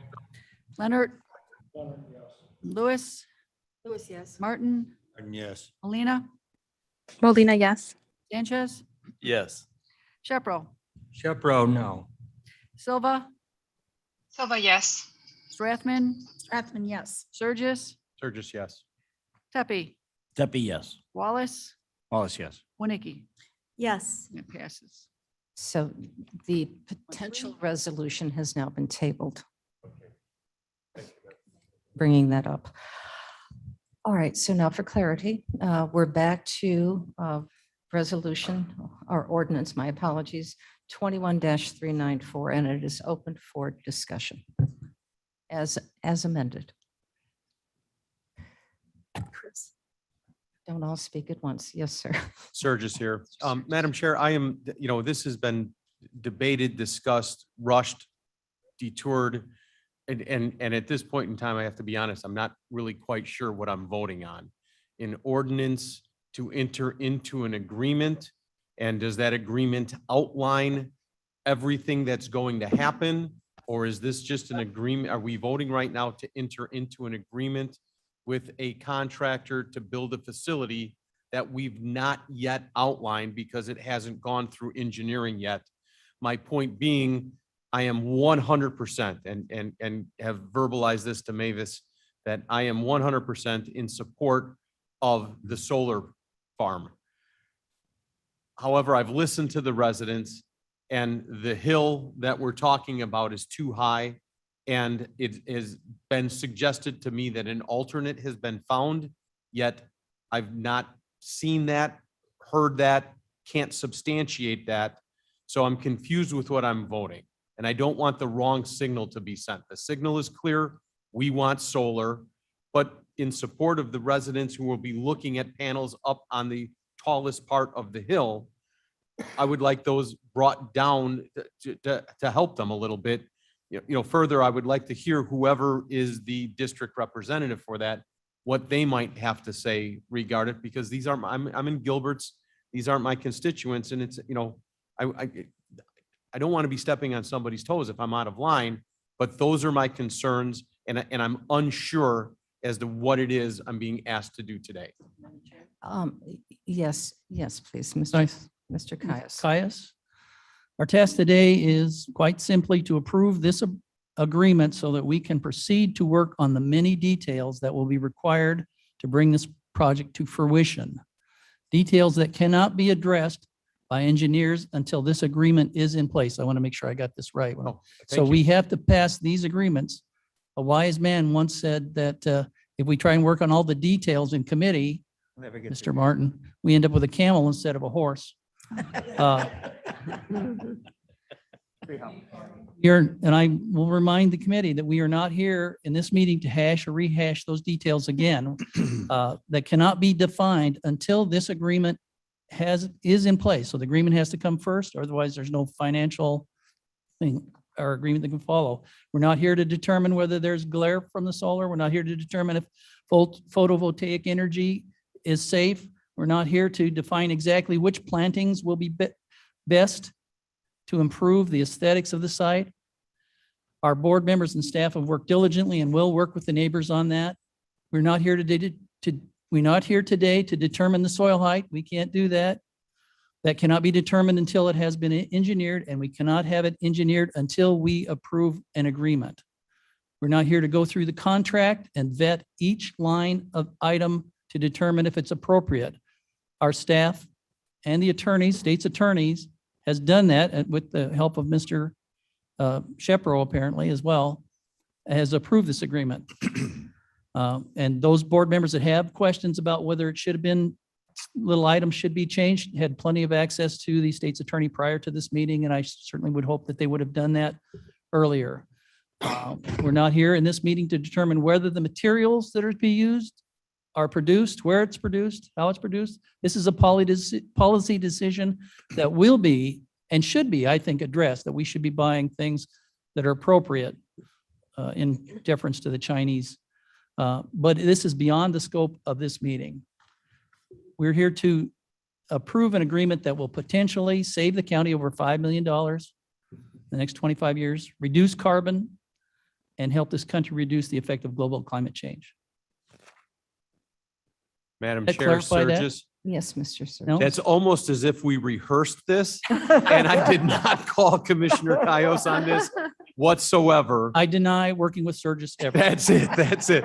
So, but Not true. But truly, thank you, because I want the message sent clearly. I am absolutely in support of this, but there are details and concerns that need to be addressed. So whether As- that was from you or the chairman of energy, As per Mr. Martin, that Ms. can't, I'm relying on his experience as well. He's done a number of these things. We can't have it until we approve this. I believe I recognize Mr. Martin. If I'm going to be quoted, I guess I'm going to speak. Uh-oh. What we have before us today is a contract. We have a lease to approve. We are agreeing to a project. We are agreeing to a fixed set of standards. As with any project, there are nuances that changed as soil conditions are found or other else. But this is not just simply a vague beginning. This is in fact a contract to move this project forward. And we need to understand that. And we need to know that it's never going to move forward if in fact we don't enter into a contract. Anybody who has ever built a house or done anything else knows that in the course of events, questions arise. I think that we cloud the issue when we sit and talk about all of the things, quote unquote, all of the things that need yet to be resolved. This contract has not been rushed. This has been a process that began first part of the year, if not before that. We've gone through all of the standard proceedings and procedures relative to getting bids, having the contract reviewed.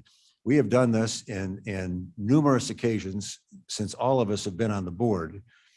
And this shouldn't be treated any differently in the context of a contract. We have a deal that we're either going to approve or reject today. And we need to understand, and we should not treat it as if it's sitting here as kind of a vague, foggy unknown. It's the same deal referring back to the Settlers Hill cross-country course. We entered into contracts and that course took 4 years to build. And during the course of that 4 years, a myriad of things happened. We had an undue amount of rain. We had to change how we acquired soil. We had to do other things. That's just the life of a contract. This is a firm deal that we should move forward on. Can we call for question? A couple more comments, please. Before we get to the Name, please. Mark Davist, Thank you. just so for clarification, before we get to the freshly clarified agreement part, thanks to Mr. Surgis, Mr. Caius, and Mr. Martin. We're team. Isn't the first vote the rebranding, if you will, from resolution to ordinance? That's already been We already did that. We did We that. did that. Okay, Did that. Okay. I'm good then. I thought we skipped that part. No, y'all fine? Madam Chair.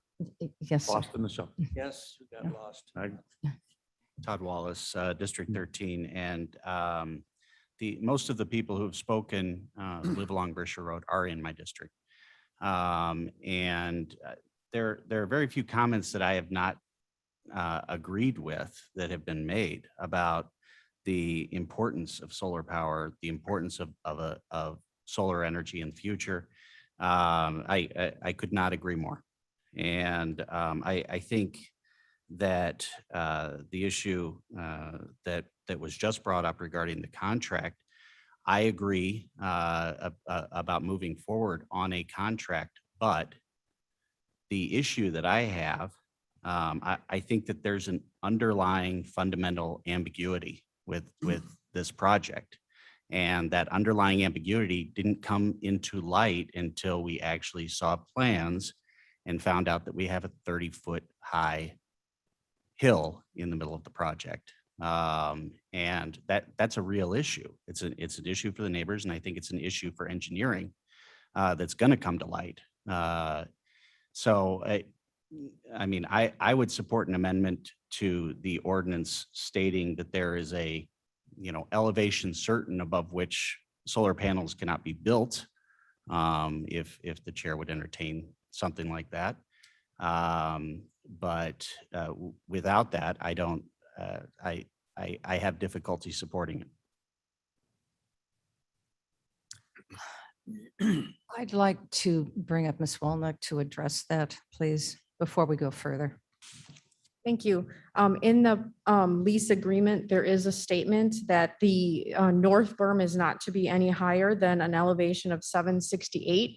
This is based on the elevation of the south berm that really well screens the area with vegetation placed on top of it. The panels are 7.5 feet high, so the highest panel would be 775.5. Madam Chair. And we have an example, I believe, the panel in the back of the room.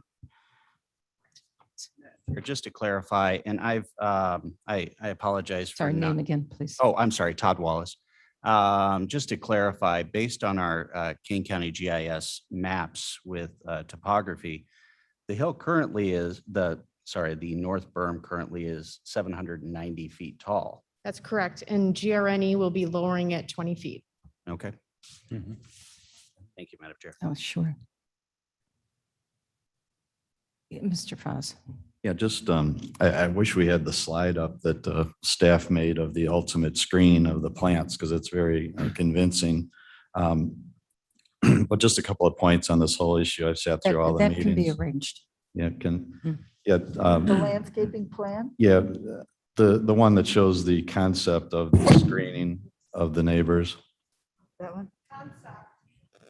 Okay, that's it. So this is computer generated. And a couple things to mention, some of the trees exist and some of the trees do not, some are proposed. And Jody has told me that when it comes time to plant the new trees, they will actually work with the neighbors and stand on their deck and spot them exactly where they make the most benefit. The blue you see in the background is the proposed panels. Now, a couple important things to notice here. The panels were purposely shown in bright blue so you could see them. We have one over here and you can see it's actually black. So this was done just for the purposes of the exhibit so people could see it. And I also understand they're going to be oriented more to the east than to the south. So this is kind of a worst case scenario. So I would ask as you vote to keep this in mind. But just a couple of points, obviously $5 million in ultimate energy savings. I think it's also important to note, even though solar wasn't shown as a particular use on the campus, it's our campus, and the master plan and the campus predate all the neighboring subdivisions and home purchases and the way the homes are oriented. Extensive effort and dollars have been committed to this plan that you're looking at up there to help appease the neighbors' concerns. And Cliff, just to address, Mr. Surges, to address what you mentioned, there are detailed concept layouts. So we're not just hoping to design something on a napkin in the future. This is very well laid out and Green has actually reviewed it and signed off on it. So what will happen next, as with any construction project, you'll move from concept layout to final engineering. And that's where every little minute detail will be laid out. And if something arises, then we'll have to deal with it. Including the landscaping. Including the landscaping. But Tree by we'll be tree. working with the neighbors. I've personally committed to them. We'll be working with the neighbors through this whole process. Mhm. Madam Chair, if I may. Yes, sir. Surges. My statement is, I have not reviewed the the contract to see where those details are regarding whose responsibility this will be, but I do want to comment that I have seen Mr. Frost in action working with neighborhoods, and his commitment to our constituents and making sure we have the very best for them is unquestionable. So Drew, if you're comfortable with this moving forward and you think those protections are in that contract, then I'm happy to move forward with this. If in your heart they're not, then we shouldn't be right now. So. Thank you. Thank you. Mr. Kobe, I believe you've been waiting, and then Mr. Iqbal. Thank you very much. If you wouldn't mind taking Mr. Iqbal because some of my response has to do with some discussion I've had with Mr. Iqbal. So you yield to Mr. Iqbal. Very good, Mr. Iqbal. Thank you. Thank you, madam. Is it better to sit down or? If you could sit down and just bring it up closer, simply. I request IT. Second, here we go. We'll get you a mic if you'd like to stand. Thank you. I'd rather stand up. Here you are. I request the IT department that they put the 2 slides that I sent them about the amendment that you saw and state attorney saw and they commented. And I would like to propose those 2 amendments into this ordinance. And I will want to provide a background to it. So you're proposing a revision to this current ordinance number 21-394? Yeah, to the contract, To the contract or to the ordinance? to the contract, which will become part of the ordinance. I Okay. think without contract, the ordinance is nothing. Give me just a second. State's Attorney Mosser, may we start revising the contract at this point?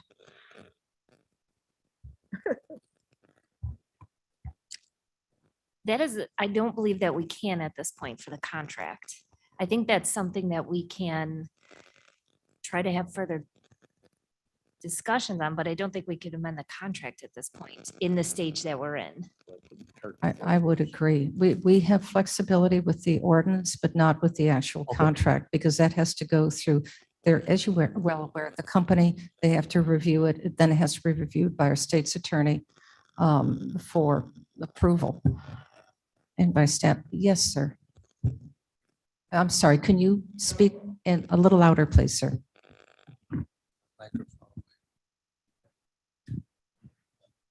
Does that work? Yes.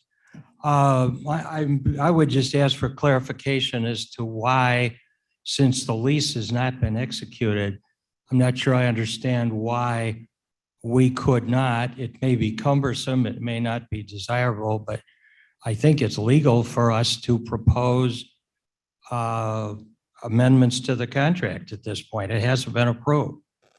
So I would respectfully suggest that the Mr. Iqbal should be permitted to present his motion and see if it gets a second. And I will defer to our state's attorney on that matter. So again, I agree that we need to have a discussion and that we haven't entered into the contract at this point, and those are discussions that we can have. I just don't know that this is the time to do this in the county board meeting. I think that prior to actually executing the contract, we can talk about how any changes that we need to make in that. And if that discussion wants to happen now, I just don't know that it's proper to amend it now. And so my question is, Madam Chair, what does this ordinance do without the contract? What's the value of it? How can, we were being rushed. And I use the word rushed to get to this point and approve this contract and the lease. And this is the legal document. This is not a memorandum of understanding. it is my understanding, and again, I'll ask our state's attorney, that why I will approve the ordinance, I will also approve the contract. And my signature goes on that, so Exactly. that contract can be amended and approved, go through the protocol, through the company, as well as through our legal team, to reflect those changes. That is correct. And part of this is we've entered into negotiations with them. So what is being presented now is what we've negotiated. Again, we can come back and continue those negotiations prior to the chairman finally signing it, or we can propose amendments at some point. It's just now in the county board, what we're looking at now is this ordinance to vote that will eventually allow us to enter into this contract for the lease as well as the power purchase. Point of order, Madam Chairman, Shepro. Mr. Shepard, give me just a second. Mr. Martin.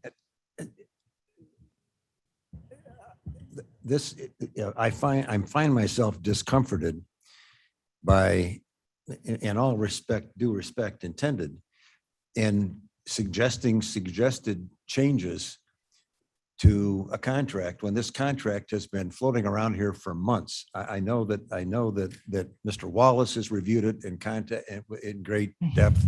I know that Mr. Shepro has been involved with it.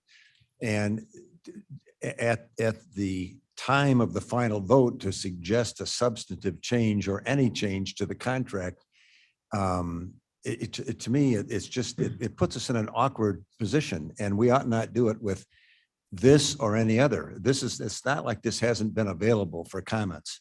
The purpose of these meetings, in my mind, has always been to vote yes or no in favor of a set of circumstances that has gone through committee, that has been investigated, and we are now, the issue, whatever it might be, is ripe as it comes before us. And we when to suggest fundamental changes in underlying documents at this point in time, it just kind of ignores the process that got us here. This has been before at least two committees, if not three. It's been before energy, environmental, it's been before development, it's been before finance.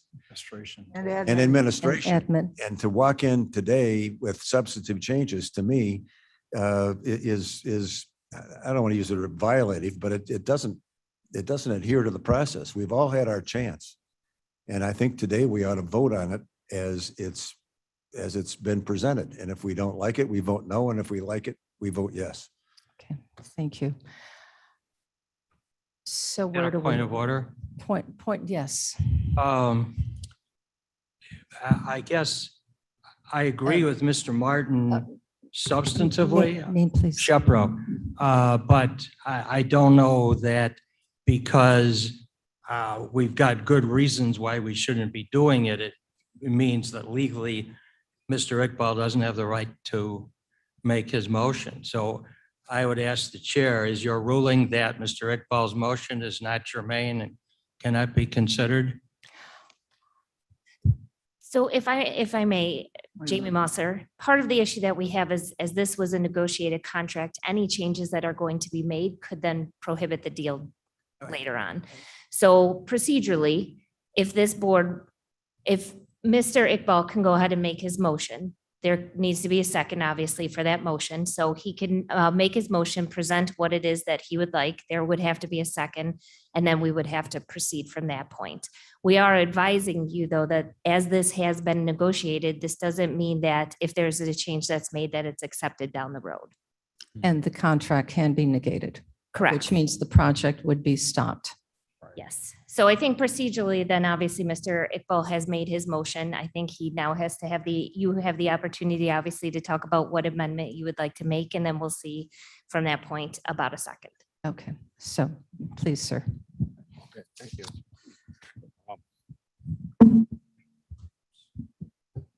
The one. Okay, if you have the other page, the other one. One next to it. Okay, good. Thank you. I will present only two amendments or suggestion, whatever you want to call it. Well, we are going into contract, but we have neighbors who are living next door, and they are concerned, and they have a constitutional right to live in their property free of disturbances and free of interference. And these panels, the way you showed it, would interfere with their living through glare, what is called reflectivity. And I looked into that, and that's a constitutional issue. Good part is that this contractor, this supplier, says and warrants that the panel that they are going to install on this site would have no glare. And we want to put that thing in the contract. This is the warranty, this is the representation that the contractor has made to our staff, to me, and that we want to put it in the contract. That will protect us later on for any constitutional complaint against us. That's number one. Number two, I believe the RFP was done wrongly. It has shortcomings. It has 8 or 9 amendments. And there is one thing that was done wrong is put the burden of the fence on the south side on the county without knowing what it is. And then we generated these computer-generated photo that shows panels which they say are not correct. They should not be interpreted. And these photos have given a lot of fear and generated fear among the residents. And at this point, the second amendment is that we should have a fence on the south side that will be generated, that will be done by the contractor, whether it's a berm, it's a wall, it's a tree, whatever it is, it should be done by him based on his layout, the way it suits him. But that fence should be tall enough, there should be no panel visible from resident's window and 1 foot higher. So the residents cannot see any of the panels. I think these are reasonable. If they have not negotiated, I believe it's a malpractice. Okay. Thank you. Do I have a second? I'll second it, ma'am. Tom Copey. Mr. Copey, okay. But if I may, Yes, sir. I would like to second it, back up a little bit, with one condition, that the term glare and reflectivity are not synonymous. They are two different phenomena.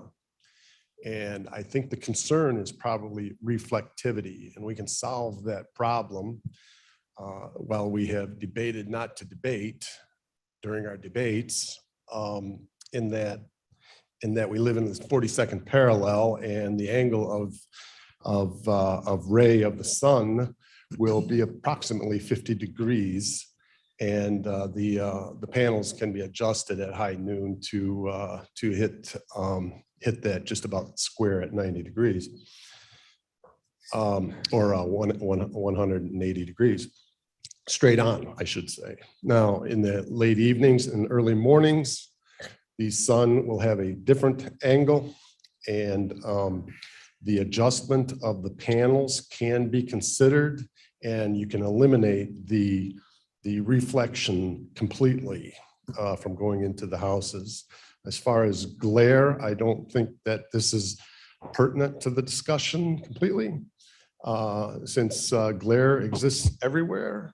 We have glare when we're driving. We have glare from the neighbor's kid's wagon. We have glare from the bumpers of the cars.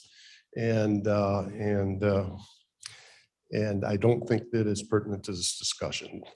But I would second his amendment to consider everything that he has suggested, and hope for the best. Thank you. Before, I thank you, because I have this. That's what I was going to ask. Thank you. So you've heard the comments. Can you, would you be in agreement to revise your motion to remove glare to reflectivity? Yeah, that's correct. I agree.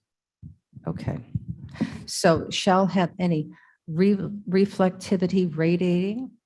Is that the wording we're looking at here? Out into the atmosphere. In case of any reflectivity radiates out of the leased premises, seller shall promptly cure the breach at its expense. Okay. All right. We've got, I know I'd like to answer that question because we have a potential demonstration to talk about the reflectivity of that particular panel. But yes, sir. Fry speaking. I just have a real concern. I'd like to hear staff's take on this, but the fence was never intended to be a part of the screening process. The fence is there for security. So that's why it wasn't shown on the screening exhibit that we just had up recently. So to say that the fence has to be high enough to screen this would be, 40 feet tall.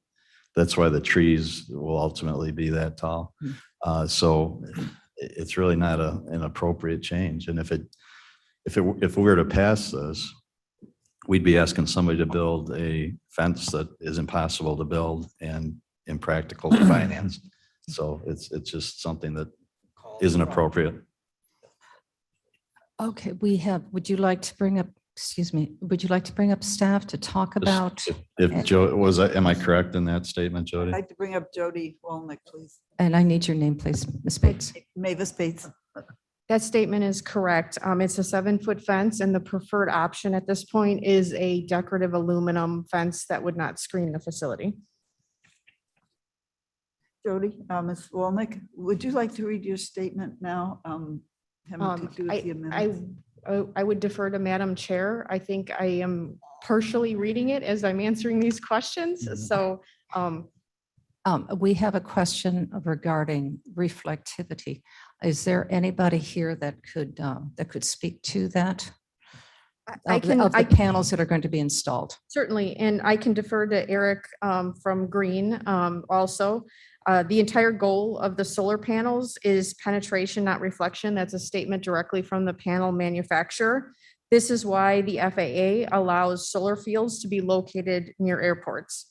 If you drive around the county and look at community solar projects or panels on residential roofs, they are matte in appearance. There is no discernible glare from the panels. In fact, we have a panel over there in the corner. You can see there's a very little glare or reflectivity is the term we're using.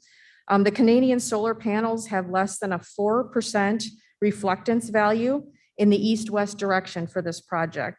The panels are not pointing ever in the direction of the south neighbors, and so there's zero reflectance in that direction.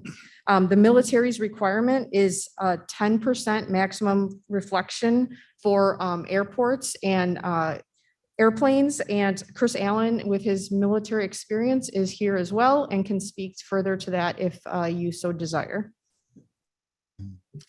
Yes, Mr. Allen, please come up and we can then finish this conversation about reflectivity. Thank you, Madam Chair. As many of you know, I'm a career government employee. I used to work with the FAA that Ms. Wolnick referenced. At this time, I'm going to make it clear that I no longer speak for the FAA and or the DOD. I'm not employed with them. Is that proper?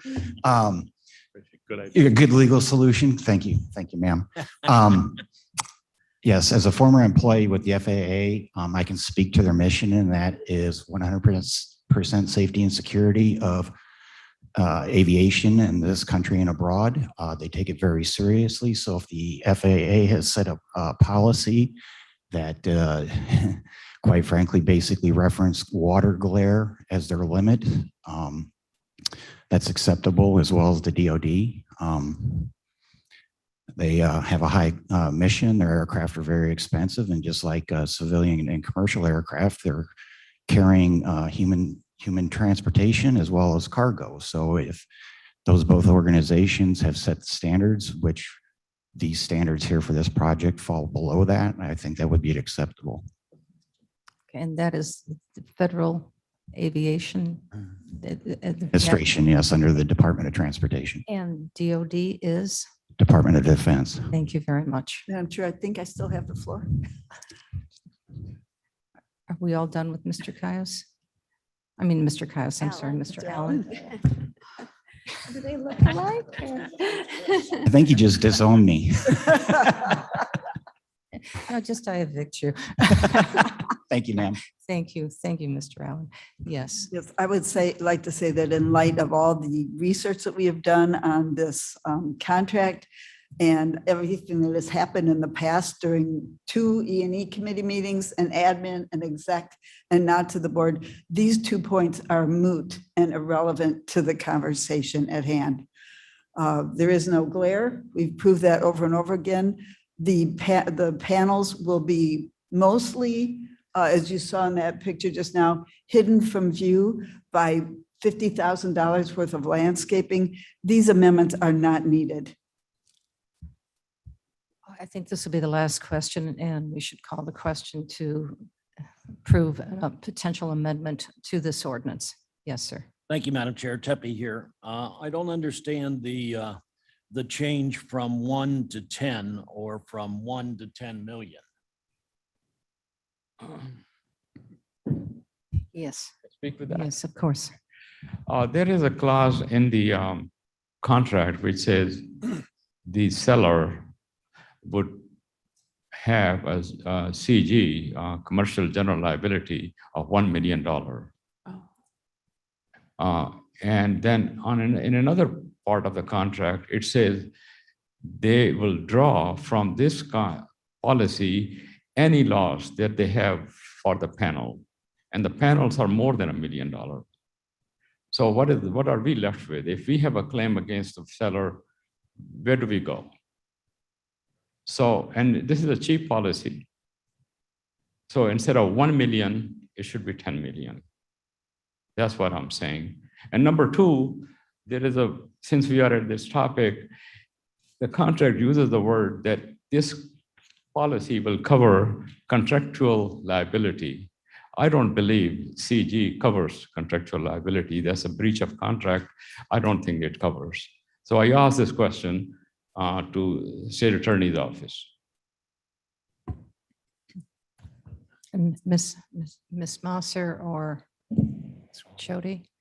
The panel costs are actually covered in section 10 III of the lease form. And that is no deductible shall exceed $10 million. So that's where your $10 million is coming from. The $1 million in the commercial general liability insurance is in accordance with the Kane County standards for our procurement documents and with our purchasing department. Both these sections have been reviewed by the state's attorney's office and approved. All right, are we ready? Let's call the vote, please. And does everybody know what we're voting on? No. Five things now. Look up the amendment. Motion to, this is to amend the amendment, and the suggestions are on the screen. And everybody can see those. Do we need to read them? You're fine? Okay, go ahead, please. Oh, yes. Yes, Mr. Shepherd. That is accurate. That is accurate. On the entire suggested amendment presented by Mr. Iqbal. Madam Chair. I don't think I completely understand this. We've gone through about 3 different things and added 2 at the end. I don't understand what's going through this. I don't ask for an answer. I'm going to say that this is the kind of thing that pulling the last minute out here, I agree with whoever said it, that changing this thing at the last minute is not appropriate, and I moved to table. I second. Okay, it is now tabled. Okay, thank you. Thank you. Without discussion. Yeah. Discussion. It's, but who, Ms. Strathman? Ms. Strathman. Okay, very good. Okay, so now, if we are all done. Yes. Thank you. Yes. Thank you, I'm- Madam Point of Chair. order. A point of, the question. Once it's tabled, no discussion. This has been tabled. The resolution has been. Well, we have to vote. The amendment, Yes. we're ready to vote. So that would be Okay. if she comes in. She's a younger Vote one, on just the put her in there and motion. have her change her And mind. the motion to. I'll be right Thank you. It's, Okay, as I understand it, The amendment. this is to table the Right. amendment that was suggested by Mr. Iqbal and Caius. Okay. Or I'm sorry, Kopi. Opie. okay, or it's tabled. Okay, but Okay. now we have to vote and make sure that it's tabled. Ready? Here goes. Ellen, Allen, I. Bates, Bates, aye. Berman, Yes. Brown, Brown, yes. Davis, Davis, yes. Ford, Yes. Raz. Yes. Gums, Yes. Iqbal, No. Kenyon, Thank God, yes. Caius, Ditto. Yes. okay, Kopi, Leonard, yes. Lewis, Lewis, yes. Martin, Yes. Molina, Molina, yes. Sanchez, Yes. Shepro. Silva, Silva, yes. Strathman, Yes. Surgis, Tepe, Seppi, yes. Wallace, No. Winnicky. Yes. It passes. So it's tabled. All right, you thrown me some curveballs. Let's see what we can do again. Here we are. Now, I believe we are back again to, is there any further discussion? That just go. Yeah, really. And one more, and then that's it. I have Yes. a very brief, a brief thought, but I just have a suggestion for consideration, and I just want to present it to have it on record. This is not an amendment, but we are going to have quite a substantial savings by putting in these solar panels. And I think our Environmental and Water Resource Department is extremely important to our county. And I just want everybody, all my fellow board members, to tuck away the thought that some of these dollars I would like to see geared towards our environmental and our water resource department. Okay, thank you for Period. those comments. You're welcome. Let's do it. Let's call the vote, please. Okay, this is the vote on the ordinance as amended. And remember, 3/4, correct? 18 are needed. Okay, Alan, Alan, aye. Bates, Bates, aye. Berman, Berman, yes. Brown, Brown, yes. Davis, Davis, yes. Ford, Yes. Raz, Yes. Gums, Yes. Iqbal, Iqbal, no. Yes. Caius, Caius, yes. Gopi, Leonard, Leonard, yes. Lewis, Lewis, yes. Martin, Yes. Molina, Molina, yes. Sanchez, Yes. Shepro, Shepro, yes. Silva. Silva, Strathman, Yes. Surges, Burgess, yes. Tepe, Tepe, yes. Wallace, No. Winnicke. Yes. It passes. 3 nays. And one who is absent, so that is a, That's considered a no vote. Okay, then they would, okay, or it still Silva, are you passes. there? Doesn't, we don't need. Gone. So it still passes Yeah, at still 20, passes. 20 to 4. still passes. 20-3. Yes. So. But when you need 18, holy. Okay, smokes. everybody Somebody stretch told me that ahead of down time. to our next one. So I would like, before we move forward, I do want to thank all of our neighbors and residents for their information, their concern, their voices. This is not the end of our discussion. I guarantee you that you will be called upon frequently as this project gets developed. You'll be part of the conversation with the landscaping. We can see, if you'd like to see what the panel is like, we can even put it outside and call your attention to it at another time so you can see it in midday and different. Eric, is that the panel you're going to use? And I'm sorry, you're out of order right now, ma'am. Thank you. But we will be able to have the displays that are available for you. So thank you all. Thank you truly all for your advocacy. All right. So Madam now Chair, we're- this is Dr. Silva. Point of order. I want to make sure that my vote was recorded as yes. Oh, okay, very good. Duly My noted. my apology, technical difficulties. Okay, thank you. Still passes. Still passes. Thank you very much. So it's 3 no's then 1-3. from what I have. 1-3. All right, let's go on, please, to item number, resolution 21-398, and I believe that is Mr. Martin. I'll move that. Wonicky seconds. Madam Chair, during the course of the last week, there was correspondence received by some of us, I don't know if all of us, indicating from a union representative that in fact there were potential issues with the contractor that we were engaging, we were seeking to engage by this resolution. I want to, in advance of the presentation, thank Jody Walnick and Scott Berger, not only for their competence, but their diligence in addressing these issues. And all of us received, and some of us probably even haven't had a chance to see it, a memo in continued support of this resolution. But Ms. Walnick is here, and I would defer to her to address the issues raised or indicate how we've addressed the issues raised and conclude that we should go ahead with this matter as originally proposed. Thank you, Ms. Walnick. I have some additional copies available if anyone would like one.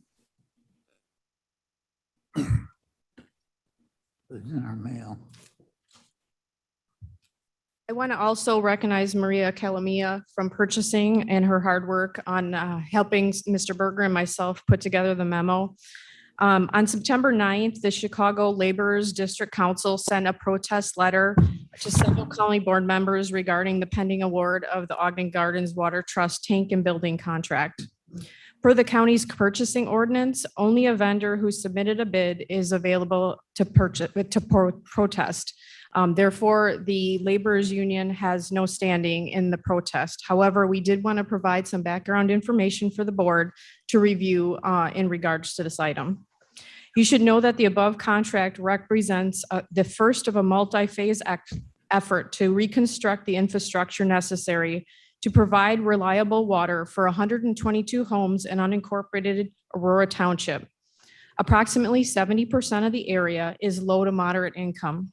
And the Water Resource Department and Office of Community Reinvestment have been coordinating with the Ogden Gardens Water Trust to undertake this critically important project. As the project is reliant on federal community development funding, it must comply with federal procurement and contracting standards. Upon receipt of the bid tabulation for the tank and building contract, the Office of Community Reinvestment confirmed that Integral Construction has not been placed on a federal government's list of entities, companies, and individuals that have been declared ineligible to receive federal funding. In addition, myself and my team contacted the references for Integral Construction, and all we received were positive comments on their work.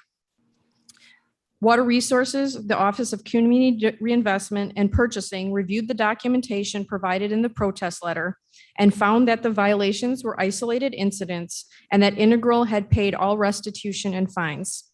We have both confirmed that the cases were subsequently closed and that Integral Construction is in good standing with the Illinois Secretary of State and the Illinois Department of Labor. Due to the urgency of the tank replacement at the Ogden Gardens Water Trust and the approaching end of the construction season, staff held a pre-construction meeting on September 9th to ensure everything was in place with the contract. Myself and the Water Trust spent considerable time with Integral's team and were very impressed with their expertise.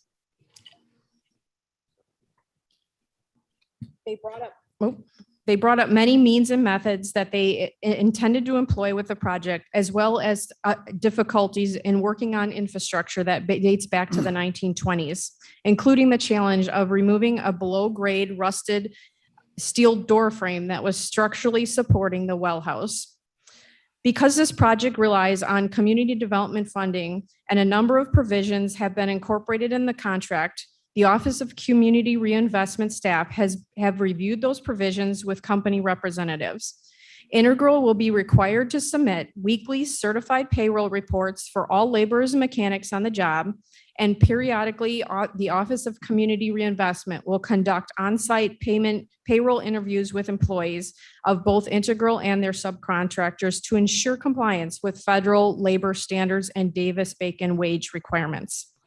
The Office of Community Reinvestment's procedures require compliance with these standards prior to the issuance of any payments.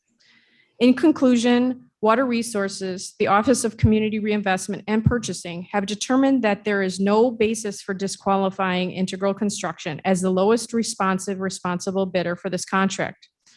Further, we believe that rejecting Integral's bid would be improper under federal procurement standards and would jeopardize the use of federal assistance for the project. Finally, we want to ensure you that all necessary enforcement mechanisms are in place to ensure compliance with labor and wage requirements on this contract, and therefore staff recommends approval of 21-398. And I would ask if Director Berger has any additional comments to that, who is online.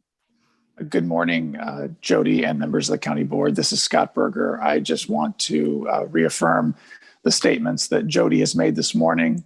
My office has been fully involved in this proceeding, and we concur with her statements this morning.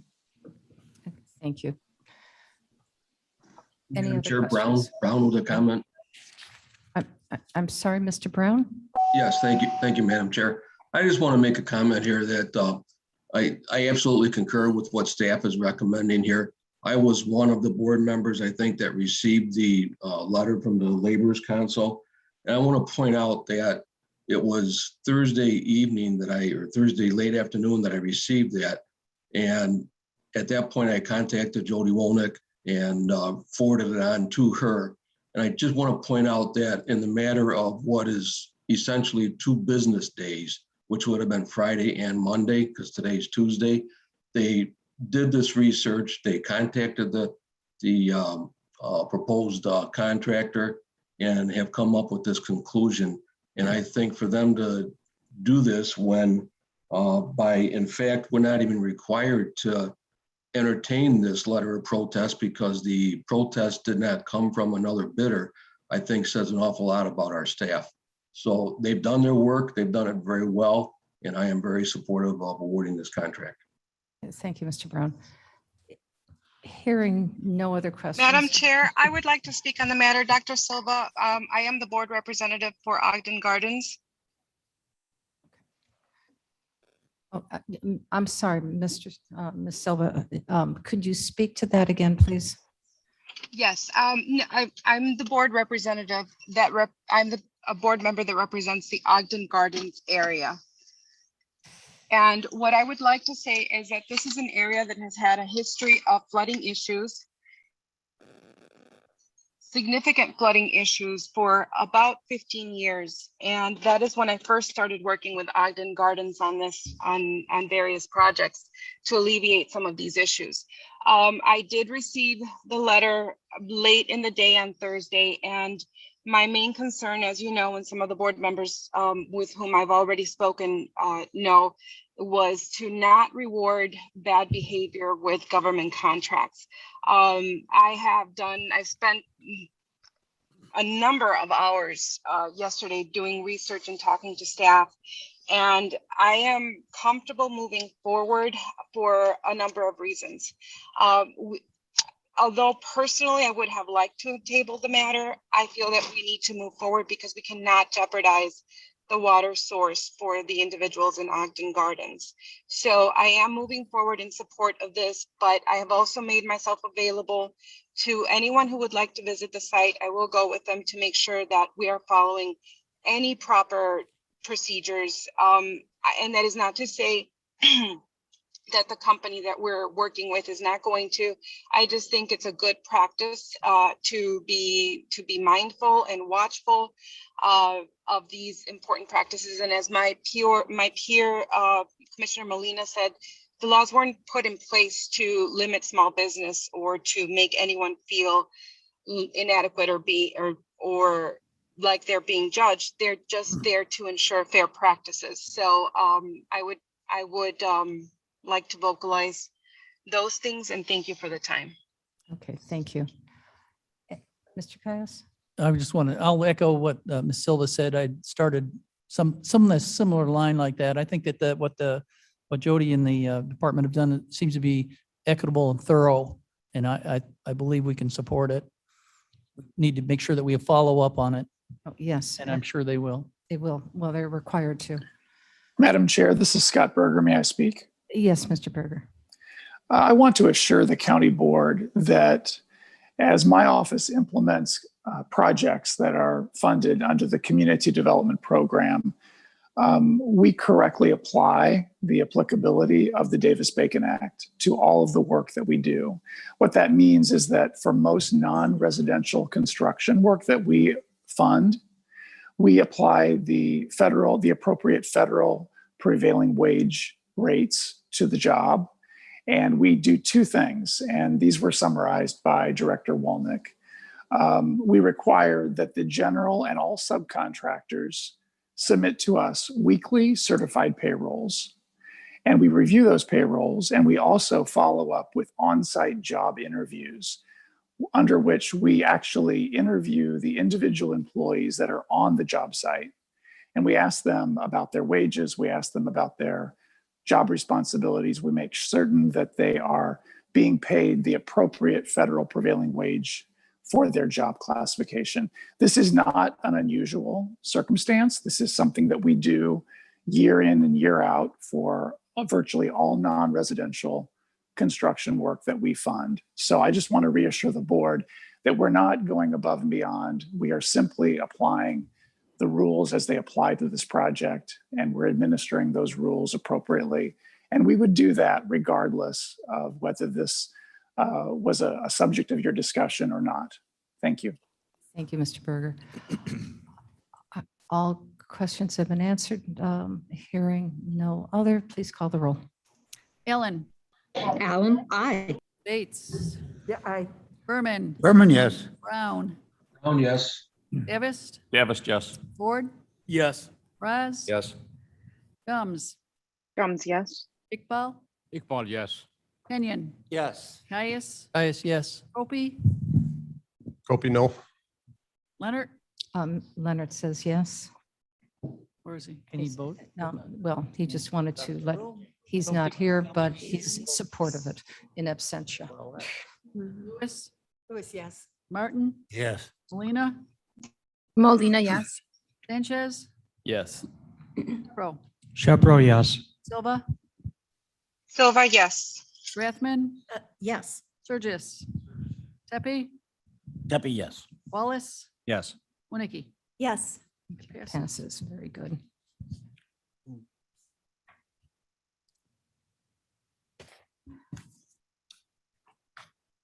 The next item is 21-409.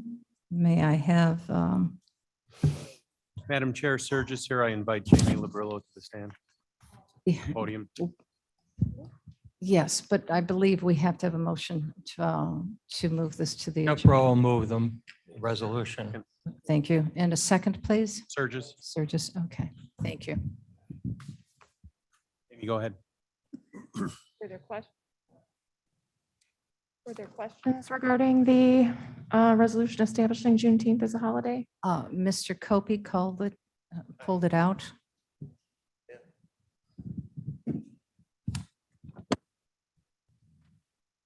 Thank you, ladies and gentlemen. I just didn't want this resolution to be conveniently obscured by a consent protocol. As we know, Thomas Jefferson is probably the most unlikely candidate available to author the United States Constitution. And by fate, he inherited roughly 40,000 acres of land through extended family and his wife's side of the family. And in lieu of that transaction, or in effect of that transactions, he inherited approximately 400 slaves. The holiday Do you gives, mind giving me about 5-10 minutes? I'm gonna clean up the room. Monica, you're not on mute. the holiday gives credence to the document of the Constitution, and the Constitution being the basis of the Bill of Rights, which was a direct effect of the anti-federalist movement. When the North was in imminent danger of losing the war, Civil War, at the expense of hundreds of thousands of lives in the midst of the carnage, Abraham Lincoln authored the Emancipation Proclamation, which revived the fortitude for the American people to carry on at a continued expense of hundreds and thousands of more soldiers' lives. And ultimately being victorious, creating an irrefutable bond between free men and the Constitution of the United States. The Black man is exposed to extreme prejudices simply because he or she is Black. But know this, that all Americans have become cemented in freedom because they were Black. Thank you. Chair. Yes. Shepro. Today is the 14th day of September, and we heard during Forest Preserve that I think it was Be Kind to a Dog Day, but more relevant to this motion, I would note that in the early morning hours of September 14th, 1814, the HMS His Majesty's vessels Volcano, Terror, Devastation, and the rocket ship Erebus ordered a ceasefire when at dawn, they noted that the flag of the United States was still flying over Fort McHenry. I think it is appropriate, therefore, that on this date, we redeem the promise that was made in those stirring words and adopt this resolution. That was lovely. Very nice. All right, are we ready to call the question? Please call the roll. Ellen, Ellen, I. Bates, Bates, I. Berman, Berman, yes. Brown, Brown, yes. Davis, Davis, yes. Ford, Ford, yes. Raz, Yes. Gums, Yes. Iqbal, Iqbal, yes. Kenyon, Yes. Caius, Caius, yes. Hopi. Leonard's not here. Lewis. Martin, yes. Molina, Molina, yes. Sanchez, Yes. Shepro, Silva with another emphatic yes, thank you. Strathman, Another emphatic yes. Surgis, Surges, yes. Tepe, Tepe, yes. Wallace, Wallace, yes. Winnicke. Yes. Unanimously. That is, we're now on to just several more and almost done. May I have a?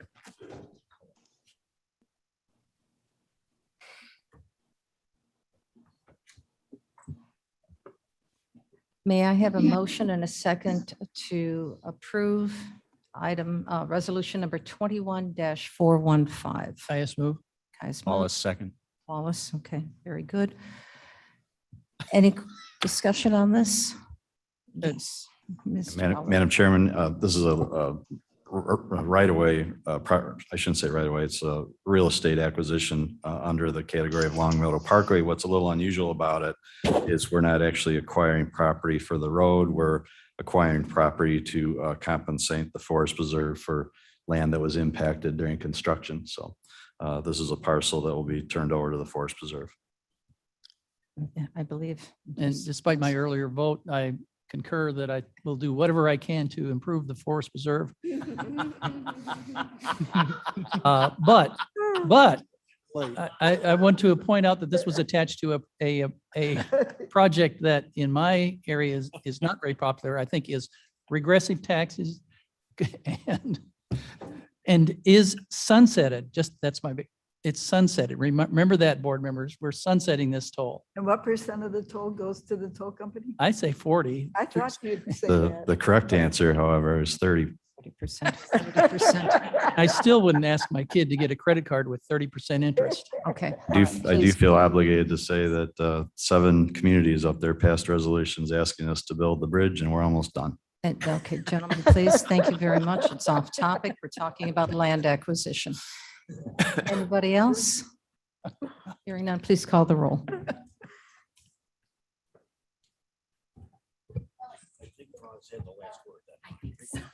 So three. Bates, Yes. Wait a Berman, minute. Berman, yes. Brown, Wait, hold on a second. Who's waiting a minute? This is Alan. I didn't hear my name called. oh, Yes. sorry, I did. Ellen, Alan, anything for the forest preserve. Aye. okay, thank you. Thank you. Brown, Brown, yes. Davis, Since Caius moved it, yes. Ford, Yes. Raz, Gums, Yes. Iqbal, Iqbal, yes. Kenyon. He's gone, I'm sorry. Caius, Caius, yes. okay. Hopi. Sorry, Leonard's not here. Lewis, Yes. Martin, Yes. Molina, Molina, yes. Sanchez, Yes. Shepro, Relying on Mr. Caius's careful research, I vote yes. Silva, Silva, yes. Strathman, Strathman, yes. Surgis, Just too easy. Yes. Tepe, Since Caius voted yes, I will join Mr. Caius. Wallace, Yes. and Winnicke. Yes. That passes. No good deed goes unpunished, Chris. Thanks for the consistency. May I have a motion and a second to approve ordinance number 21-416? Alan moves.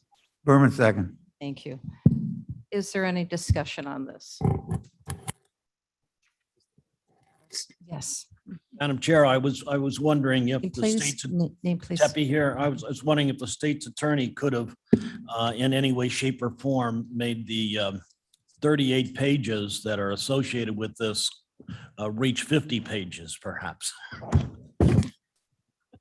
Then I would not be justified in taking my salary, so no. Good answer. Is there any serious questions? Madam Chair, this is Alan. Yes, Ms. Allen. Thank you. I just wanted to thank Joe Anzick for always being on the lookout for ways to save us money. He is carrying the financial responsibility for the county, and yet we call on him to do the financing for the multi-use building. We call on him when we have questions about our bond rating, and here is an opportunity for us to save some money, and I'm just grateful. I wanted to say thanks. Thank you. And he appreciates that recognition, surely, as we all recognize and give him thanks. Anything else? Please call the roll. Ellen, Alan, Bates, Bates, aye. Berman, Berman, yes. Brown, Brown, yes. Davis, Davis, yes. Ford, Yes. Raz, Yes. Comes, Yes. Iqbal, Iqbal, yes. Yes. Caius, Yes. Opie, Yes. Lewis, Lewis, yes. Martin, Yes. Molina, Molina, yes. Sanchez, Yes. Chepro, Shepro, yes. Silva, Silva, yes. Rathman, Rathman, yes. Surges, Burgess, yes. Tepe, Tepe, yes. Wallace, Winnicke. Yes. It passes. Very nice. We have no need for executive session, and we have my favorite, please, sir. Oh. I would like to move that we adjourn. this- Mr. Davos, Second by Davis. Okay. Oh, All in favor? God. all in favor? I may be young, but. Opposed? Have a great day.